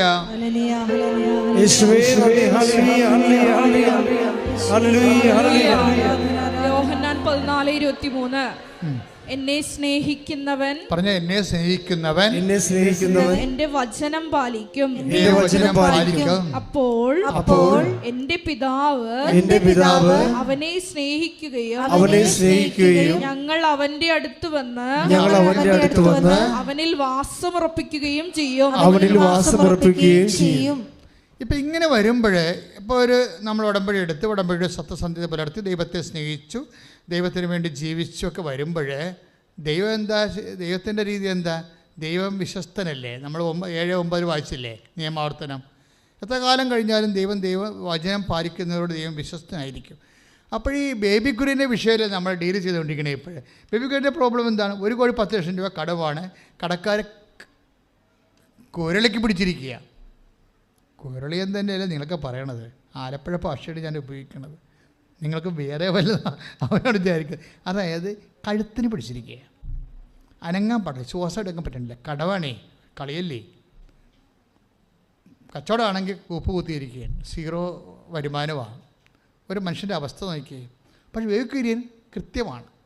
രണ്ടാമത് താൻ തന്നെ ഉടമ്പടി എടുത്തിരിക്കുകയാണ്. വൈഫിൻ്റെ ഉടമ്പടിയിൽ തനിക്ക് പങ്കെടുക്കാം, വേണ്ട വിധം പങ്കെടുക്കാൻ പറ്റാത്ത കാരണം പുള്ളിക്കാരൻ ഉടമ്പടി എടുത്തപ്പോഴെന്നാ പറ്റി? സാന്നിധ്യം വരാൻ പറ്റി. സാന്നിധ്യം മുല്ലപ്പൂ മാത്രമല്ലേ.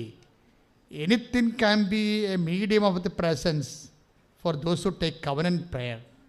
നിങ്ങൾക്ക് ദൈവം ഏതെങ്കിലും വിധത്തിലൊക്കെ, ഇപ്പം നമുക്കറിയാമല്ലോ മർക്കോസിൻ്റെ സുവിശേഷം 16:12 വായിച്ചുള്ളൂ. ശ്രുതിയുടെ 16:12 മർക്കോസ് സുവിശേഷം. ശ്രുതിയുടെ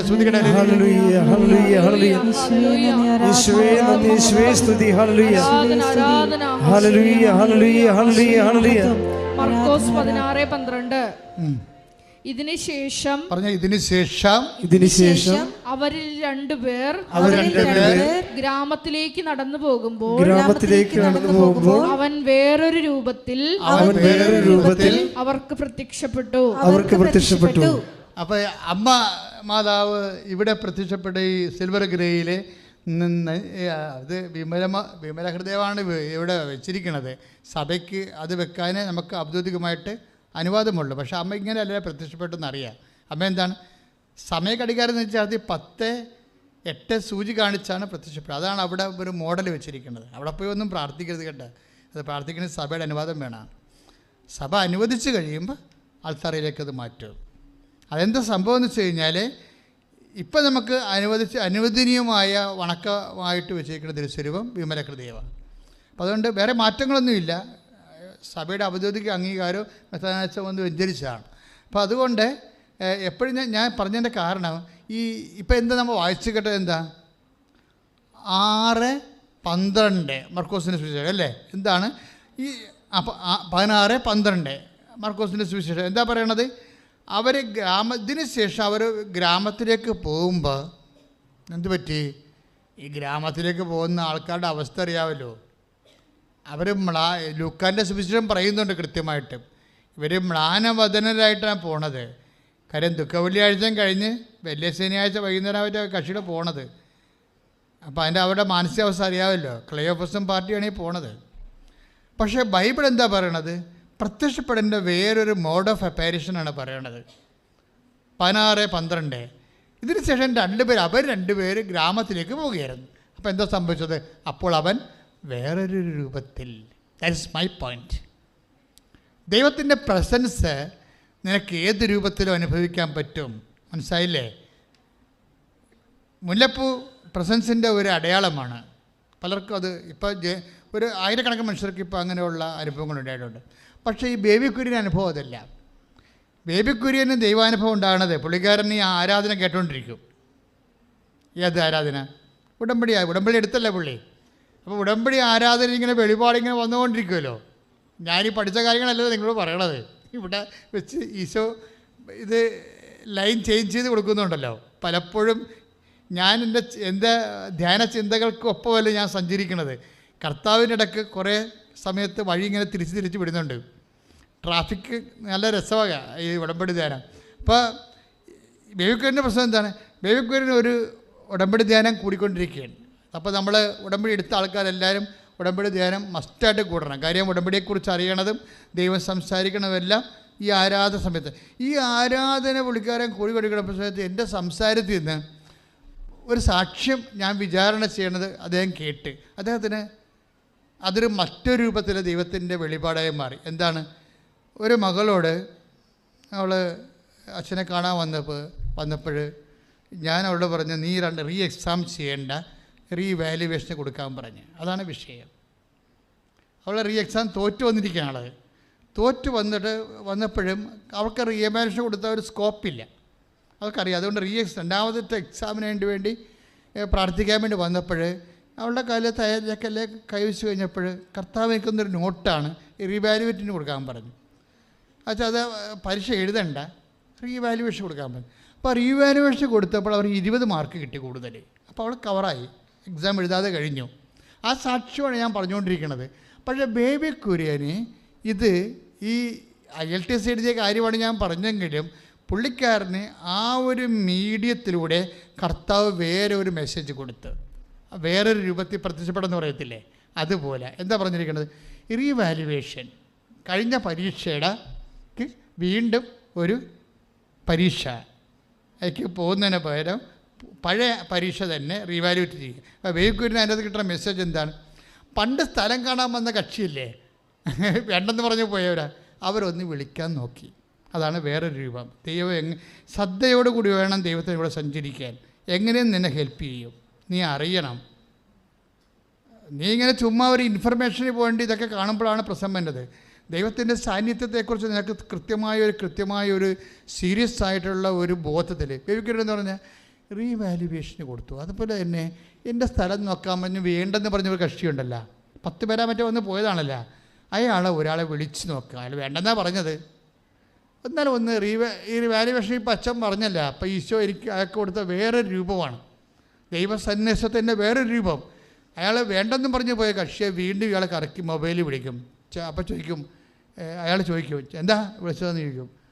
അപ്പോൾ പറഞ്ഞ് സ്ഥലത്തിൻ്റെ കാര്യം പറയാൻ. ഓ വിറ്റില്ലേ? അത് വിറ്റില്ല ചേട്ടാ, ഞാൻ കടത്തിലാണെന്ന് പറഞ്ഞു. വലിയൊരു സ്ഥലം എടുക്കാൻ പോണവർ നമ്മൾ കടത്തിലാണെന്ന് പറയുക. പിന്നെ ആരും ഇട്ടുപിടിക്കുകയല്ലേ ഉള്ളു. എന്താ ഇപ്പോഴത്തെ പ്രോബ്ലം എന്താണെന്ന് ചോദിച്ചു. ചേട്ടാ ഒരു 10 ലക്ഷം രൂപ കിട്ടിയാൽ നിൽക്കാൻ പറ്റുമെന്ന് പറയും. അപ്പോൾ അയാളെടുത്ത് വായിക്കാൻ പറയും, കുഴപ്പമില്ല 2 ദിവസം കഴിയുമ്പോൾ എന്നെ വിളിക്കാൻ പറയും. അപ്പോൾ 2 ദിവസം കഴിയുമ്പോൾ വൈഫും എടുത്തുകൊണ്ട് ഡബിൾ ഉടമ്പടി നിൽക്കുകയല്ലേ. വൈഫിനോട് പറയാം, വൈഫും ഇയാളും വേറെ മാർഗ്ഗമില്ലല്ലോ, ഈ കാശുരം ഞെക്കിപ്പിടിച്ച് വിശ്വാസപ്രമാണം ചൊല്ലി കർത്താവിൻ്റെ കയ്യേത് പിടിക്കണ പോലെ അല്ല കാശുരത്തിൽ പിടിക്കുന്ന ആൾക്കാർ. അതൊരു വിശ്വാസപ്രമാണമല്ല ആക്ടിവിറ്റി ചെയ്യണത്. നമ്മളെന്താ പറയണത്? ഏകദൈവത്തിൽ ഞാൻ വിശ്വസിക്കുന്നതല്ലേ പറയണേ അല്ലേ? അതിനകത്ത് ഓരോ വാക്കിനും ഭയങ്കര ഇടിവിട്ട് വിലയണേ. അത് പറഞ്ഞപ്പോൾ ഈ 2 ദിവസം കഴിഞ്ഞപ്പോൾ ഈ മനുഷ്യൻ ഇയാളുടെ വീട്ടിൽ വന്നിട്ട് ഇവിടെ കടം മുഴുവനും അങ്ങോട്ട് ഇളച്ച് കാശ് കൊടുക്കും.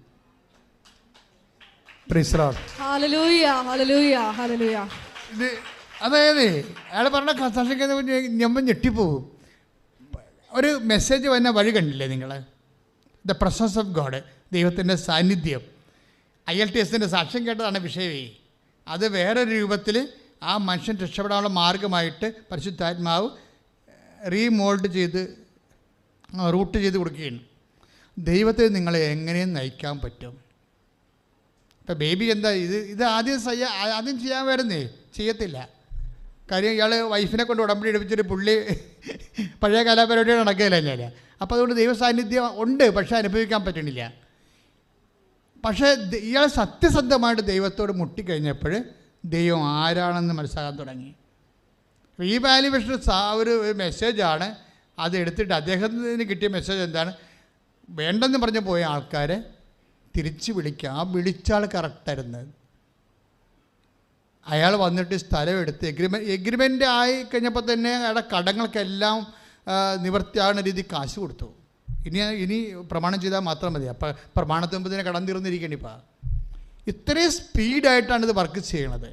അപ്പോൾ എൻ്റെ മക്കളിത് കേൾക്കുമ്പോൾ കുറച്ചുകൂടി സീരിയസ് ആകാനും സിൻസിയർ ആകാനും പ്രാർത്ഥിക. കർത്താവായ ദൈവമേ, ഉടമ്പടിയോട് കൂടുതൽ ഗൗരവത്തോടുകൂടിയും ആത്മാർത്ഥതയോടെയും ഉടമ്പടിയെ സമീപിക്കാൻ എന്നെ ആശീർവദിക്കണം. പരമദിവ്യകാരുണ്യത്തിന്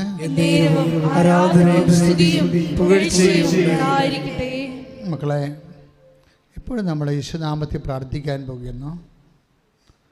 പിതാവ് ദൈവത്തോട് നിങ്ങളുടെ മേൽ കൈനീട്ടാൻ വേണ്ടി യേശുനാമത്തിൽ പ്രാർത്ഥിക്കുന്ന സമയമാണ്.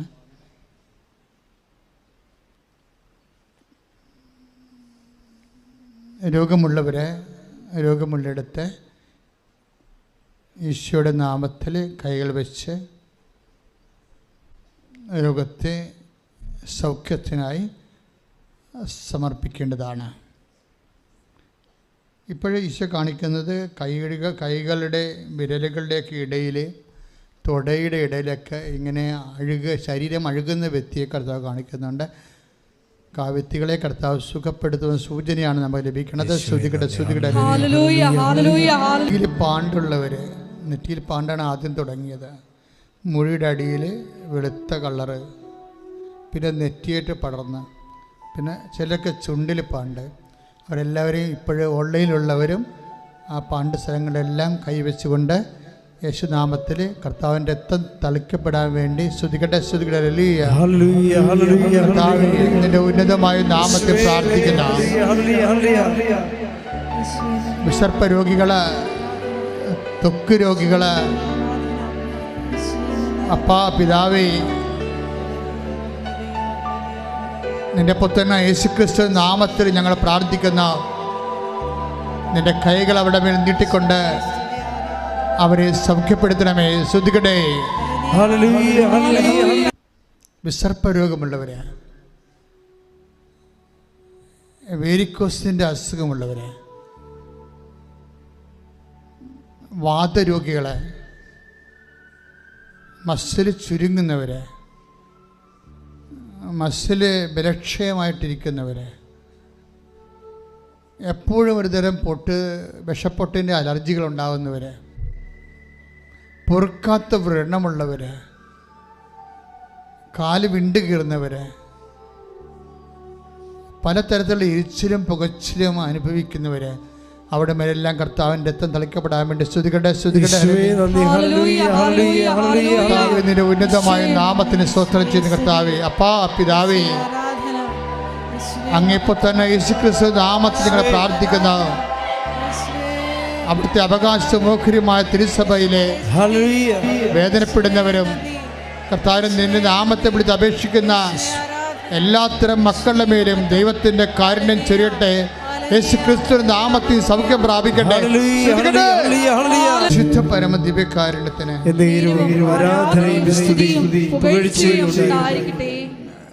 ചുരുക്കമുള്ളവരെ, ഞരമ്പിൻ്റെ ചുരുക്കമുള്ളവരെ, ഞരമ്പിന് ബൾജ്, ചില സ്ഥലങ്ങളിൽ ഇങ്ങനെ ബൾജ് ചെയ്ത് ബലൂൺ ഇങ്ങനെ ഇടക്കൊണ്ട് ഇങ്ങനെ വീർത്തിരിക്കണ പോലെ നമ്മൾ കാണത്തില്ലേ? ചില ബലൂൺ ഇങ്ങനെ പൊട്ടിച്ച് കഴിയുമ്പോൾ ഇടക്കൊണ്ട് വീർത്തിരിക്കണ പോലെ, അങ്ങനെ ഒരു സന്ദേശമാണുള്ളത്. അപ്പം ഇടകൊണ്ട് വാൽവുകൾ വീർത്തിരിക്കുന്നവരുണ്ട്, സൂക്ഷിച്ചു പോയവരുണ്ട്. ഞരമ്പുകളുടെ കാര്യമാണ് ഈ പറയണത്. അങ്ങനെയുള്ള രോഗികൾക്ക് വേണ്ടി പ്രാർത്ഥിക്കാൻ പരിശുദ്ധാത്മാവിൻ്റെ പ്രചേരണയുണ്ട്. നിങ്ങളെ സ്തുതിക്കട്ടെ. കർത്താവേ, നിൻ്റെ ഉന്നതമായ നാമത്തിന് സ്തോത്രം ചെയ്യുന്നു. അപ്പാ പിതാവേ, അങ്ങേപ്പുത്രനായ യേശുക്രിസ്തു നാമത്തിൽ ഞങ്ങൾ പ്രാർത്ഥിക്കുന്ന ഞരമ്പ് സൂക്ഷിച്ചു പോയവരും ചുരുങ്ങിപ്പോയവരും ബൾജ് ചെയ്യുന്നവരും വീർത്തു വരുന്നവരും യേശുക്രിസ്തുവിന്റെ നാമത്തിൽ സൗഖ്യം പ്രാപിക്കട്ടെ. ശ്രുതിക്കട്ടെ. ഹല്ലേലൂയ, ഹല്ലേലൂയ, ഹല്ലേലൂയ. യേശുവേ, ഹല്ലേലൂയ. ഹല്ലേലൂയ ഹല്ലേലൂയ മഹത്വം മഹത്വം ആരാധന പരിശുദ്ധ പരമ ദിവ്യകാരുണ്യത്തിന് എൻ്റെ മക്കളെ, നമ്മുടെ പിൻകഴുത്തിന് താഴേക്കുള്ള നട്ടലിൻ്റെ ഭാഗങ്ങളില്ലേ, അവിടെ ചിലപ്പോഴ് വളഞ്ഞിരിക്കുന്നവരെയും അതുപോലെ തന്നെ അവിടെ ഇങ്ങനെ ഉണ്ട ബട്ടൺ പോലെ ഇങ്ങനെ പൊന്തിയിരുന്നിട്ട് അസ്ഥിക്ക് ശോഷണം വരുന്നവരും ഇങ്ങനെ തല കുനിഞ്ഞു പോകുന്നവരെയൊക്കെ കാണിക്കുന്നുണ്ട് ഈശോ.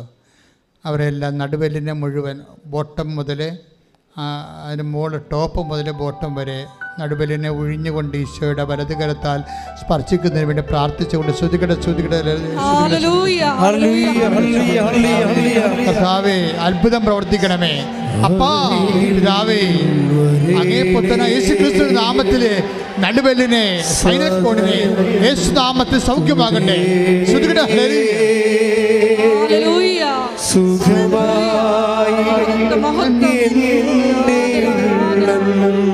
അരികിൽ വരണമേ,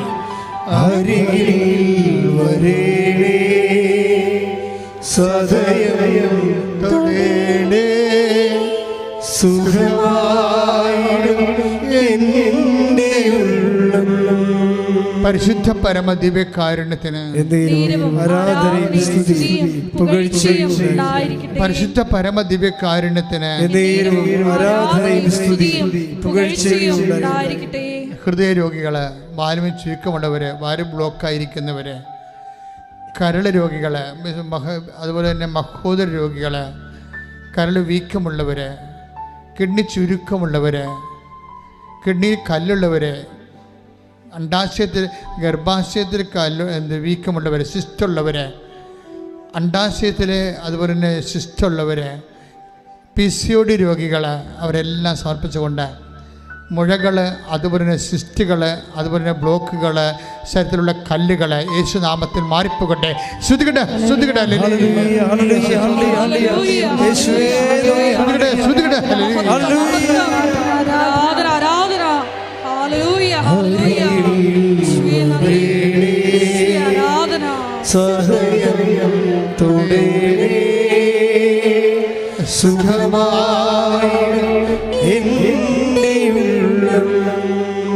അരികിൽ വരേണേ സദയം തൊടേണേ സുഖമായിടും എൻ്റെ ഉള്ളം. പരിശുദ്ധ പരമ ദിവ്യകാരുണ്യത്തിന് മക്കളെ, കൈ പൊക്കാൻ പറ്റാത്തവര്, നടക്കാൻ പറ്റാത്തവര്, നടക്കുമ്പോൾ തെന്നുന്നവര്, പൊതുസമൂഹത്തിൽ വന്ന പേടിച്ച് പതച്ചാടി എപ്പിലെപ്സിയെ പോലെ, ജന്യരോഗം പോലെ, അപസ്മാരം പോലെ പിടച്ചു തല്ലി വീഴുന്നവർ, അങ്ങനെ ന്യൂറോട്ടിക്കായിട്ട് എല്ലാ മക്കളുടെ പേരും കർത്താവിൻ്റെ രക്തം നിറയട്ടെ. പിതാവിൻ്റെയും പുത്രൻ്റെയും പരിശുദ്ധാത്മാവിൻ്റെയും നാമത്തെ പ്രാർത്ഥിക്കുന്ന അവരെ ഞരമ്പ് രോഗികളിലെ, മസ്തിഷ്ക രോഗികളിലെ, മനോരോഗികളിലെ, അപസ്മാ രോഗികളെ, എപ്പിലെപ്സി രോഗികളിലെ, ഓട്ടിസം രോഗികളിലെ കർത്താവിൻ്റെ രക്തം നിറയട്ടെ, കർത്താവിൻ്റെ രക്തം നിറയട്ടെ. മാരക രോഗങ്ങളെ യേശു നാമത്തിൽ മാറിപ്പോകട്ടെ. ശ്രുതിക്കട്ടെ.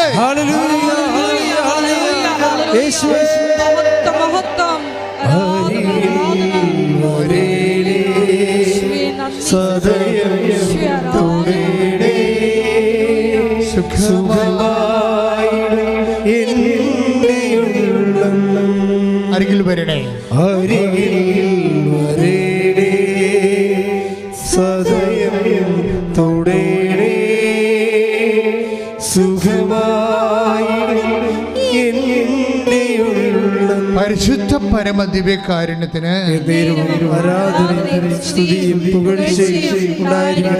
സ്രാവരോഗികൾക്ക് വേണ്ടിയൊക്കെ പ്രാർത്ഥിക്കാം. ചിലർ അറിയാതെ എപ്പോഴും കണ്ണിൽ നിന്ന് പഴുപ്പോ കണ്ണീരോ അതിന് കട്ടിയുള്ള ജലമൊക്കെ വരത്തില്ലേ. ചിലർക്ക് ചെവിയിൽ നിന്ന് പഴുപ്പും ചോരയൊക്കെ വന്നെ കാണാം. ചിലർക്ക് ചെല്ലുമ്പോൾ ഇങ്ങനെ കൺട്രോളില്ലാതെ വായിൽ നിന്ന് തുപ്പൽ വന്നെ കാണാം. ചിലർക്ക് മൂത്രമറിയാതെ പോകുന്നവരുണ്ട്. ബ്ലീഡിങ് വന്നിട്ട് പീരീഡ്സ് കഴിഞ്ഞിട്ട് നിൽക്കാതിരിക്കുന്ന ഒരു 10-12 ദിവസം നീണ്ടു പോകുന്നവരുണ്ട്. ചിലപ്പോൾ വെള്ളപ്പൊക്കിൻ്റെ അസുഖമുള്ളവരുണ്ടാകുന്നു. ചിലപ്പോൾ മലമറിയാതെ പോകുന്നവരുണ്ടാകും.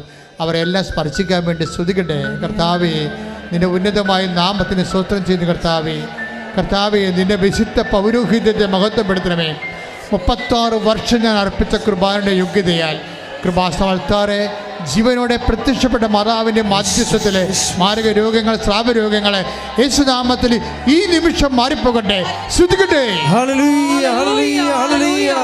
യേശുവേ നന്ദി. ഹല്ലേലൂയ. മഹത്വം. സദയം തുടരേ സുഖമായി എൻ്റെ ഉള്ളം. പരിശുദ്ധ പരമദിവ്യകാരുണ്യത്തിന് ആരാധനയും സ്തുതിയും പുകഴ്ചയും ഉണ്ടായിരിക്കട്ടെ. അസ്ഥികളെ സമർപ്പിച്ച് പ്രാർത്ഥിക്കാം. അസ്ഥി ഒടിഞ്ഞവരെ, അസ്ഥി കൂടാത്തവരെ, അസ്ഥി ഒടിഞ്ഞതിൻ്റെ പേര്, അപകടത്തിൽപ്പെട്ട് ഒടിഞ്ഞതിൻ്റെ പേരിൽ ബലക്ഷയം അനുഭവിക്കുന്നവരെ, അകത്ത് കമ്പിയിട്ടിരിക്കുന്നവരെ, അസ്ഥി ഉരുക്കമുള്ള രോഗികൾ, അസ്ഥിക്ഷയമുള്ള രോഗികൾ, പല്ലും എല്ലുമൊക്കെ ഒടിഞ്ഞു പോകുന്ന തരത്തിലുള്ള രോഗികൾ, അങ്ങനെയുള്ള ഓരോ രോഗികളുടെ മേലും കർത്താവിൻ്റെ രക്തം തളിക്കപ്പെടാൻ വേണ്ടി സ്തുതിക്കട്ടെ. കർത്താവേ, നിന്റെ വിശുദ്ധമായ രക്തം അസ്ഥികളിൽ തളിക്കണമെന്ന് പ്രാർത്ഥിക്കുന്നു. എസെക്കിയേൽ 37 പ്രാർത്ഥിക്കുന്നു. യേശുവിൻ്റെ രക്തത്തിലെ അസ്ഥികൾ പുതുതാകുകയും ശക്തിപ്പെടുകയും ചെയ്യട്ടെ. I command you in the name of Jesus Christ to be healed. Hallelujah, ഹല്ലേലൂയ, ഹല്ലേലൂയ. ആരാധന. സദയം തുടരേ സുഖമായി എൻ്റെ ഉള്ളം. പരിശുദ്ധ പരമദിവ്യകാരുണ്യത്തിന് ആരാധനയും സ്തുതിയും പുകഴ്ചയും ഉണ്ടായിരിക്കട്ടെ. മുട്ട നിൽക്കുക. ഇപ്പോൾ നമ്മുടെ ജോലിയില്ലാത്തവർക്ക് വേണ്ടി പ്രാർത്ഥിക്കുന്ന സമയമാണ്. സാമ്പത്തിക ബാധ്യതയുള്ളവരെ, വിസ പ്രോസസ്സിങ്ങിൽ ബ്ലോക്കായി പോയവരെ, യൂണിവേഴ്സിറ്റി എമൗണ്ട് എല്ലാം സെൻഡ് ചെയ്തു, പക്ഷെ നമുക്ക് വിസ അടിച്ചു വരണില്ല, റിജക്റ്റ് ചെയ്തുകൊണ്ടിരിക്കുന്നു പല പല കാരണങ്ങളാൽ. ഇതൊരു അഡ്മിഷൻ ആകാത്തവരുണ്ട് വിദ്യാഭ്യാസ മേഖലകളിൽ, ഉപരി വിദ്യാഭ്യാസത്തിനും വിദേശ വിദ്യാഭ്യാസത്തിനുമൊക്കെ അഡ്മിഷൻ ആകാത്തവരെ, ജോലിക്ക് വേണ്ടി വിദേശത്ത് ജോലിക്ക് വേണ്ടി പാസ്പോർട്ടിനും കുഞ്ഞുങ്ങൾക്ക് പാസ്പോർട്ട് കിട്ടാത്തവരുണ്ട്. കുഞ്ഞുങ്ങൾ ഇവിടെ പോയതിൻ്റെ പേരിൽ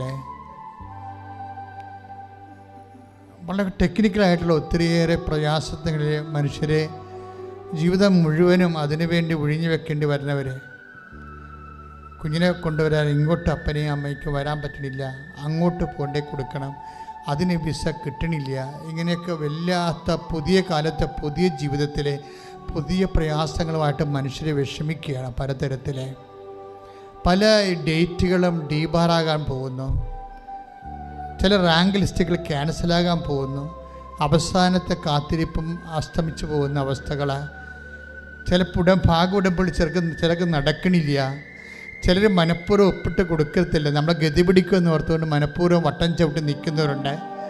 അതുപോലെ തന്നെ ചിലർക്ക് ലോൺ കിട്ടുന്നില്ല, കിട്ടാൻ സാധ്യത ഉണ്ടായിട്ട് പോലും മനഃപൂർവ്വം അത് വെച്ച് താമസിപ്പിക്കുന്ന, ഇങ്ങനെ സാമ്പത്തികമായിട്ടൊരു ഫ്ലോ നടക്കണില്ല, കച്ചവടം പൊട്ടിപ്പോകുന്ന അവസ്ഥകൾ, കടകളിലെ കച്ചവടം ഇല്ലാത്ത അവസ്ഥകൾ, പുതുതായിട്ട് എന്ത് ചെയ്യണം, എങ്ങനെ ജീവിക്കും, എങ്ങനെ മക്കളെ പോറ്റാൻ പറ്റുമെന്ന് അറിയാൻ പാടില്ലാതെ ജപ്തി നടപടിയെ ഭീഷണിയെ നേരിടുന്നവർ, വാടക കെട്ടിടങ്ങൾ വിൽക്കാതെ കിടക്കുന്നവർ, അതുപോലെ തന്നെ കൊടുക്കാതെ വാടക എടുക്കാനില്ലാതെ വെറുതെ ബിൽഡിങ്ങുകൾ കിടന്നിട്ട് ബാങ്കിൽ അതിൻ്റെ ലോൺ കൂടി വരുന്നവർ, ഫ്ലാറ്റ് കിടന്നതിന് ശേഷം വീടുകൾ കിടന്നതിന് ശേഷം വിൽക്കാൻ പറ്റാത്തതിൻ്റെ പേരിൽ ലോൺ കൂടിയിട്ട് അത് മുടക്കുമ്പോൾ കൂടുതൽ കടമായി മാറിയിട്ട് ചത്ത് കളയണ തോന്നുന്ന രീതിയിലുള്ള വളരെ മാനസിക സംഘർഷത്തിൽ കഴിയുന്ന വിഷമങ്ങൾ അനുഭവിക്കുന്നവരുടെ മേലെല്ലാം കർത്താവിൻ്റെ വിടുതൽ ലഭിക്കാൻ വേണ്ടി സ്തുതിക്കട്ടെ.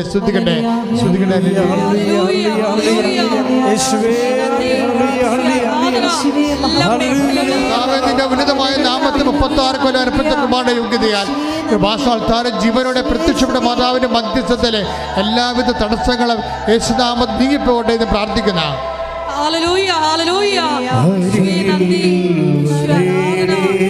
ജീവിത ദുരിതങ്ങള്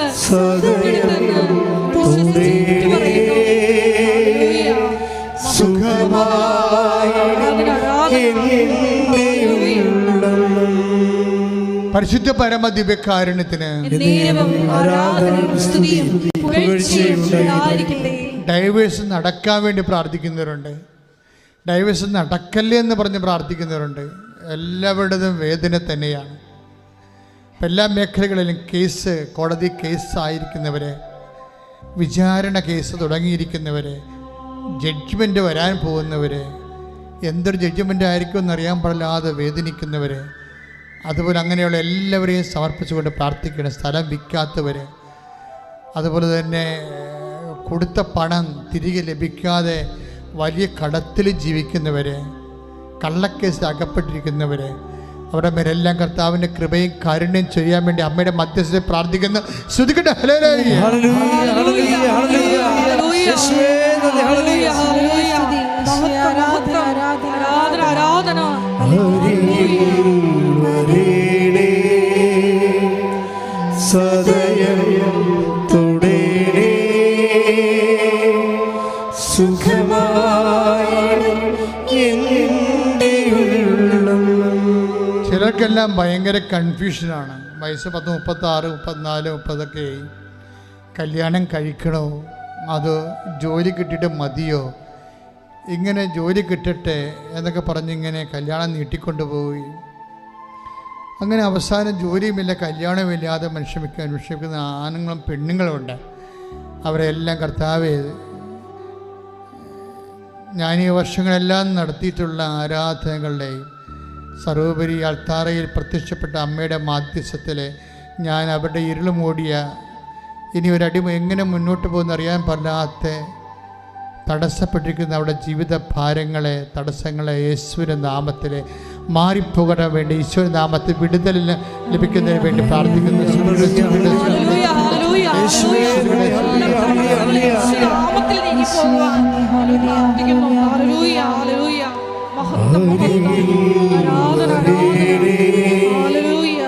സദയം തുടേണേ സുഖമായി എൻ്റെ ഉള്ളം. നടക്കാത്ത പല കാര്യങ്ങളും നടക്കാവുന്നതേ ഉള്ളൂ എന്നാണ് നമ്മളെ സാക്ഷ്യങ്ങൾ കേൾക്കുമ്പോൾ മനസ്സിലാകുന്നത്. കഴിഞ്ഞ ദിവസം ഒരു സാക്ഷ്യം യൂട്യൂബിൽ കിട്ടിയിട്ടുണ്ട്. നമ്മൾ ആ ചേച്ചി കല്യാണം കഴിച്ച് വന്നതിന് ശേഷം 40 കൊല്ലമായെന്ന് തോന്നണു, ഇന്ന് വരെ മര്യാദക്ക് അവരുടെ വീട്ടിലോട്ട് പോകാൻ പറ്റണില്ല, വഴിയില്ല. അത് തന്നെ പ്രശ്നം. അപ്പോൾ അവർ അമ്മയോട് വന്ന് കണ്ണീരോടെ പറഞ്ഞു, അമ്മയെ വഴിയില്ല, 40 കൊല്ലമായി എൻ്റെ കുഞ്ഞുങ്ങളുടെ കല്യാണത്തിന് പോലും നടക്കാത്തൊരവസ്ഥയാണ്, വഴിയില്ലാത്ത വീട്ടിൽ പെണ്ണ് കൊടുക്കുകയും ചെറുക്കൻ കൊടുക്കുകയും ഇല്ല. അതുകൊണ്ട് ഞാൻ വളരെ വേദനിക്കുന്നെന്ന് പറഞ്ഞൊരു ഉടമ്പടി എടുത്തിട്ട് പോയിട്ട് അമ്മയുടെ മാധ്യസ്ഥയിൽ വെഞ്ചരിച്ച ഈശോയുടെ നാമത്തിൽ വെഞ്ചരിച്ച ഉപ്പ് കൊണ്ടുപോയി ആ വഴിയിലിടും. വെറുതെ കണ്ടവൻ്റെ വഴിയാണ്. പക്ഷേ 10 ദിവസത്തിനുള്ളിലാണ് അത് പുറമ്പോക്കായിട്ട് ഗവൺമെൻറ് പ്രഖ്യാപിക്കുന്നത്. എന്നിട്ട് ഇവർക്ക് 12 അടി വഴിയുള്ള വഴി കൊടുക്കും. Price the Lord. ആ സാക്ഷിയൊക്കെ നിങ്ങളൊന്ന് കേൾക്കണം. അപ്പോൾ ഞാൻ ഓർക്കുന്നത് 40 വർഷമായിട്ട് അവർ കല്യാണം കഴിച്ച് വന്നിട്ട്, അപ്പോൾ അതൊക്കെ മുമ്പ് ആ വഴി ഇല്ലാത്തൊരു വീടാണത്. Somebody should there to advocate. ദൈവത്തിൻ്റെ മുമ്പിൽ പിടിപാടുള്ള ആരെങ്കിലും ഉണ്ടായാൽ നടക്കാവുന്ന കാര്യങ്ങളേ ഉള്ളല്ല. Praise the Lord. സ്തുതിക്കട്ടെ, ഹല്ലേലൂയ. സ്തുതിക്കട്ടെ, സ്തുതിക്കട്ടെ, ഹല്ലേലൂയ. ഞങ്ങളുടെ ജീവിത പ്രഖ്യാപിച്ചുകൊണ്ട് മുന്നോട്ട് പോകുവാൻ കൃപ നൽകണമേ. ഹല്ലേലൂയ.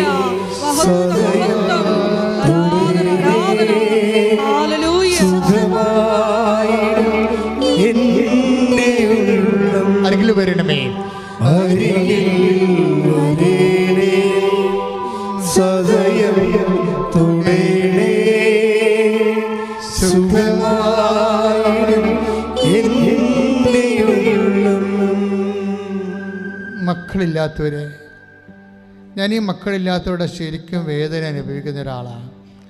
അതെന്ന് വെച്ച് കഴിഞ്ഞാൽ നിങ്ങൾക്ക് ഈ മക്കളുള്ളവർക്ക് അതിൻ്റെ വേദന മനസ്സിലാവത്തില്ല.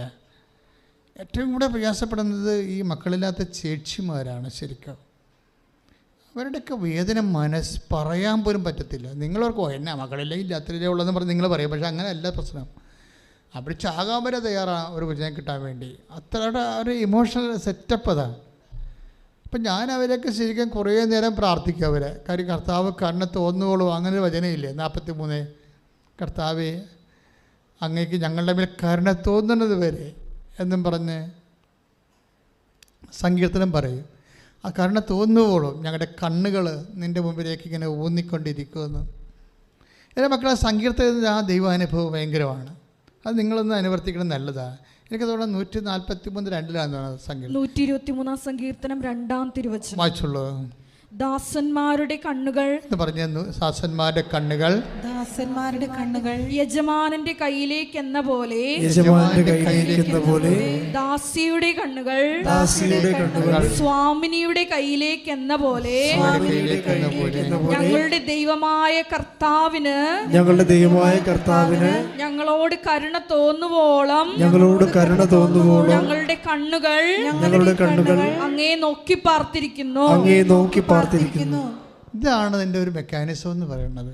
ഇതാണ് രീതി. കർത്താവിന് കരുണ തോന്നുവോളും കർത്താവിനെ തന്നെ നോക്കിക്കൊണ്ടിരിക്കും, വാക്കിലും പ്രവൃത്തിയിലും വിചാരങ്ങളിലും. അതുകൊണ്ട് ഞാൻ മക്കളോട് പറഞ്ഞു, മക്കളെ ഇതൊന്നും പ്രശ്നമില്ല. അമ്മ ഈശോ ഒരു വാഗ്ദാനം നമുക്ക് തന്നിട്ടുണ്ട്, ഈ കല്ലിൽ നിന്ന് എബ്രാഹത്തിൻ്റെ സന്തതികളെ ജനിപ്പിക്കുമെന്ന്. ഞാനിങ്ങനെ ഇവിടം വരെ വന്നതെങ്ങനെയാണെന്നറിയാമോ? ഈ വചനം ഞാൻ അതുപോലെ വിശ്വസിക്കും. ഞാൻ അതിൻ്റെ അലങ്കാരപ്പണിയായിട്ട് കാണിക്കത്തില്ല. അങ്ങനെ അത് സിംബോളിക്കാണ്. അത് textual criticism, form criticism, hermeneutics എന്നൊക്കെ പറഞ്ഞ് സെമിനാരിൽ കുറേ സാങ്കേതിക വ്യാഖ്യാനം, ഈ സാധനം ഒന്നും ഞാൻ അപ്ലൈ ചെയ്യത്തില്ല. ഞാൻ പറയും എൻ്റെ കർത്താവ് പറഞ്ഞതാണ്, അത് ഞാൻ അതുപോലെ വിശ്വസിക്കും. Praise the Lord. സ്തുതികളെ. അതായത് നിങ്ങളെ പല വചനങ്ങളും ജീവിതബന്ധിയായ വചനങ്ങൾ, ജീവിതത്തോട് ഘടിപ്പിക്കപ്പെട്ട വചനങ്ങളുണ്ട്. അതിൻ്റെ മക്കൾ അതുപോലെ അങ്ങ് വിശ്വസിക്കാനുള്ള കൃപയ്ക്ക് വേണ്ടി പ്രാർത്ഥിക്കണം. അപ്പോൾ എന്താ പ്രശ്നം? കർത്താവ് പറഞ്ഞാൽ ഈ കല്ലിൽ നിന്ന് എബ്രായ സന്തതി ജനിപ്പിക്കുമെന്ന്, അല്ലേ? 3:9. ശ്രുതികടെ യോഹന്നാന്റെ സുവിശേഷം, അല്ലേ? മത്തായി 3:9 വായിച്ച ശ്രുതികടെ.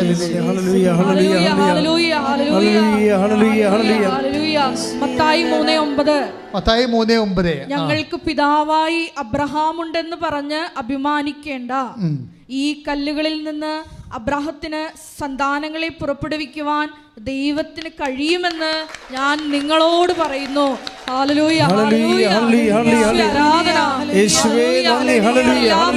ദമ്പതികളെ പ്രത്യേകമായിട്ട് സമർപ്പിച്ച് പ്രാർത്ഥിക്കുന്നു. ഈശോയെ അവർക്ക് കുഞ്ഞുങ്ങളെ നൽകി അനുഗ്രഹിക്കണമേ എന്ന് പ്രാർത്ഥിക്കുന്നു. ഹല്ലേലൂയ. പരിശുദ്ധ പരമദിവ്യകാരുണ്യത്തിന് ആരാധനയും സ്തുതിയും പുകഴ്ചയും ഉണ്ടായിരിക്കട്ടെ. ചില വചനങ്ങൾ അഭിഷേകമായി എരന്ന് വാങ്ങിക്കണം ദൈവത്തിലേക്ക് എന്ന്. ചില നടക്കാത്ത കാര്യങ്ങളില്ലേ, അതിൻ്റെ ഒരു വചനമാണിത്. ഇപ്പം നിന്നോട് പറയാം, നിനക്ക് സിൽ പോയിൻറ്റ്സ് ഇല്ല, നിൻ്റെ മൂത്ത മകളുടെ ലോൺ ഇതുവരെ അടച്ചിട്ടില്ല, തിരിച്ചടച്ചിട്ടില്ല, അതുകൊണ്ട് ഇളയ മകൾക്ക് ലോൺ തരികയില്ല, സിൽ പോയിൻറ്റ്സ് ഇല്ലെന്ന് പറഞ്ഞ് ബാങ്കുകാരെ നിന്നെ തള്ളിവിടും. അപ്പോൾ നീ പറയണം, ഈ കല്ലിൽ നിന്ന് എബ്രായ സന്തതികൾ ജനിപ്പിക്കാൻ എൻ്റെ ദൈവത്തിന് കഴിയുവാൻ. ശ്രുതികട്ടെ.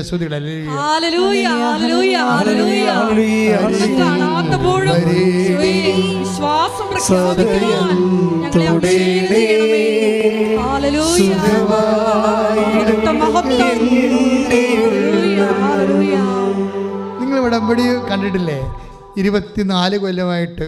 കഴിഞ്ഞ ദിവസം ഒരു സാക്ഷ്യം ഉണ്ടായി. PCOD ആണ് മുഴുവൻ, ഇങ്ങനെ കുരുമുളക് പോലെ ഗർഭാശയം മുഴുവൻ, അണ്ടാശയം മുഴുവൻ കുരുക്കളാണ്. PCOD ആണ്. അത് കളയാനും പറ്റത്തില്ല, മരുന്ന് കഴിച്ചിട്ട് പോകണമില്ല. പിന്നെ 16 കൊല്ലമായിട്ട് മക്കളില്ലാതെ ഇങ്ങനെ ജീവിക്കുകയാണ്. പക്ഷെ ഉടമ്പടി എടുത്തപ്പോൾ ഇരട്ട പ്രസവിച്ച്. നിങ്ങളെ ഈ ആൾക്കാർ പറഞ്ഞെന്ന് കേട്ടെന്ന് നോക്കിയേ, ഞെട്ടിപ്പോകും നമ്മൾ. കാര്യം എന്താണ്? ദൈവം വാക്ക് പാലിച്ചുകൊണ്ടിരിക്കുകയാണ്. 3:9. ഈ കല്ലിൽ നിന്ന്, എന്ത് PCOD ആയാലും ഈ കല്ലിൽ നിന്ന് പറഞ്ഞ്, ഈ കല്ലിൽ നിന്ന് എബ്രാഹത്തിന് സന്തതികളെ ജനിപ്പിക്കുവാൻ എന്റെ ദൈവത്തിന് കഴിയും. കണ്ണുകളടച്ച കൈകൾക്ക് ഒപ്പി കർത്താവ് പറഞ്ഞ ഒരു വാഗ്ദാനമാണ്. അവർ കണ്ണുനീരോടെയാണ് വരുന്നത്, ഞാൻ അവരെ ആശ്വസിപ്പിച്ച് നയിക്കാം. കർത്താവിൻ്റെ ആശ്വാസത്തിൻ്റെ തീരത്ത് അമ്മ മാതാവ് ജീവനോടെ പ്രത്യക്ഷപ്പെട്ട് ഒരു വലിയ ഈശ്വര സന്നിധാനത്തിലാണ് നീ നിൽക്കുന്നത്. കർത്താവെ, അഡ്രസ്സ് ചെയ്യപ്പെടാത്ത, രജിസ്റ്റർ ചെയ്യപ്പെടാത്ത അനേകം കാര്യങ്ങളുണ്ട്. ദൈവമേ, അൾത്താരെ നോക്കി കണ്ണുനീരോടെ എൻ്റെ കാര്യം പറഞ്ഞില്ലല്ലോ കർത്താവെ അച്ഛൻ എന്ന് പറഞ്ഞ് വേദനിക്കുന്നവരുണ്ട്. ഇപ്പോൾ പറയുമെന്ന് വിചാരിച്ച് പ്രതീക്ഷിക്കുന്നവരുണ്ട്. അവിടെ കാര്യം എല്ലാ കണ്ണുനീരും നീ ഏറ്റെടുക്കണമെന്ന് പ്രാർത്ഥിക്കുന്നു. വിവാഹം ഒത്തുവരാത്തവരെ, പലതരത്തിലുള്ള വസ്തുവകകൾ വിറ്റുമാറാത്തവർ, കുടുംബത്തിൽ സമാധാനം ഇല്ലാത്തവർ, മക്കൾ അന്യമായ വിശ്വാസരാഹിത്യത്തിലുള്ള ബന്ധങ്ങളിലും വിശ്വാസത്തിന് നിരക്കാത്ത ബന്ധങ്ങളിൽ ചെന്ന് കുടുങ്ങിപ്പോയവർ എല്ലാവരെയും ഈ സമയത്ത് ഓർത്ത് പ്രാർത്ഥിക്കുന്നു. ഈശോയെ, പലതരത്തിലുള്ള ദുശ്ശീലങ്ങൾക്കകപ്പെട്ടവർ, പലതരത്തിലുള്ള ലഹരികൾക്കകപ്പെട്ടിരിക്കുന്നവർ, തെറ്റായ ബന്ധങ്ങളിൽ ചെന്ന് ചാടിയിരിക്കുന്നവർ, ചിലക്കൊക്കെ പുരയുടെ നിസ്സാര കാര്യങ്ങൾക്ക് വേണ്ടി പണയത്തിന് പകരം പുരയിലും എഴുതി കൊടുത്തിട്ട് അവർ പലിശ കൂടി ഇപ്പോഴും ഇറങ്ങിക്കൊടുക്കാൻ വേണ്ടി പറയുന്ന അവസ്ഥകൾ എല്ലാം സമർപ്പിച്ച് പ്രാർത്ഥിക്കുന്നു. ദൈവത്തിൻ്റെ കരുണ നിന്നേക്ക് ആവശ്യിക്കട്ടെ, ദൈവത്തിൻ്റെ കരുണ നിന്നേക്ക് ആവശ്യിക്കട്ടെ. ദൈവത്തിൻ്റെ നിൻ്റെ എല്ലാ പാശങ്ങളും എല്ലാ കെട്ടുകളും യേശുവിന്റെ നാമത്തിൽ അഴിഞ്ഞു മാറട്ടെ. എല്ലാ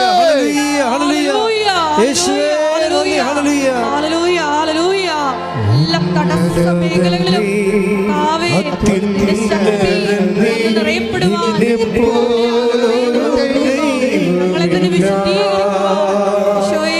അഭിഷേകം ചെയ്യണമേ.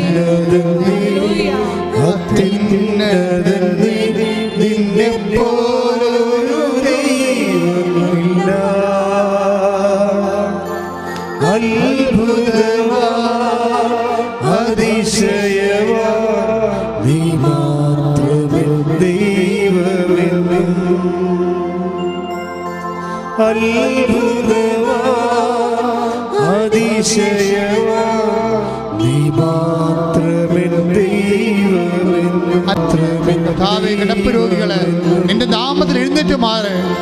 കർത്താവേ, സൗഖ്യമാകട്ടെ. കർത്താവ്, കിടപ്പ് രോഗികളെ അടിപ്പിട പോലെ വൈദ്യാക്കളെ പോലെ നിന്റെ നാമത്തിൽ എഴുന്നേക്കട്ടെ.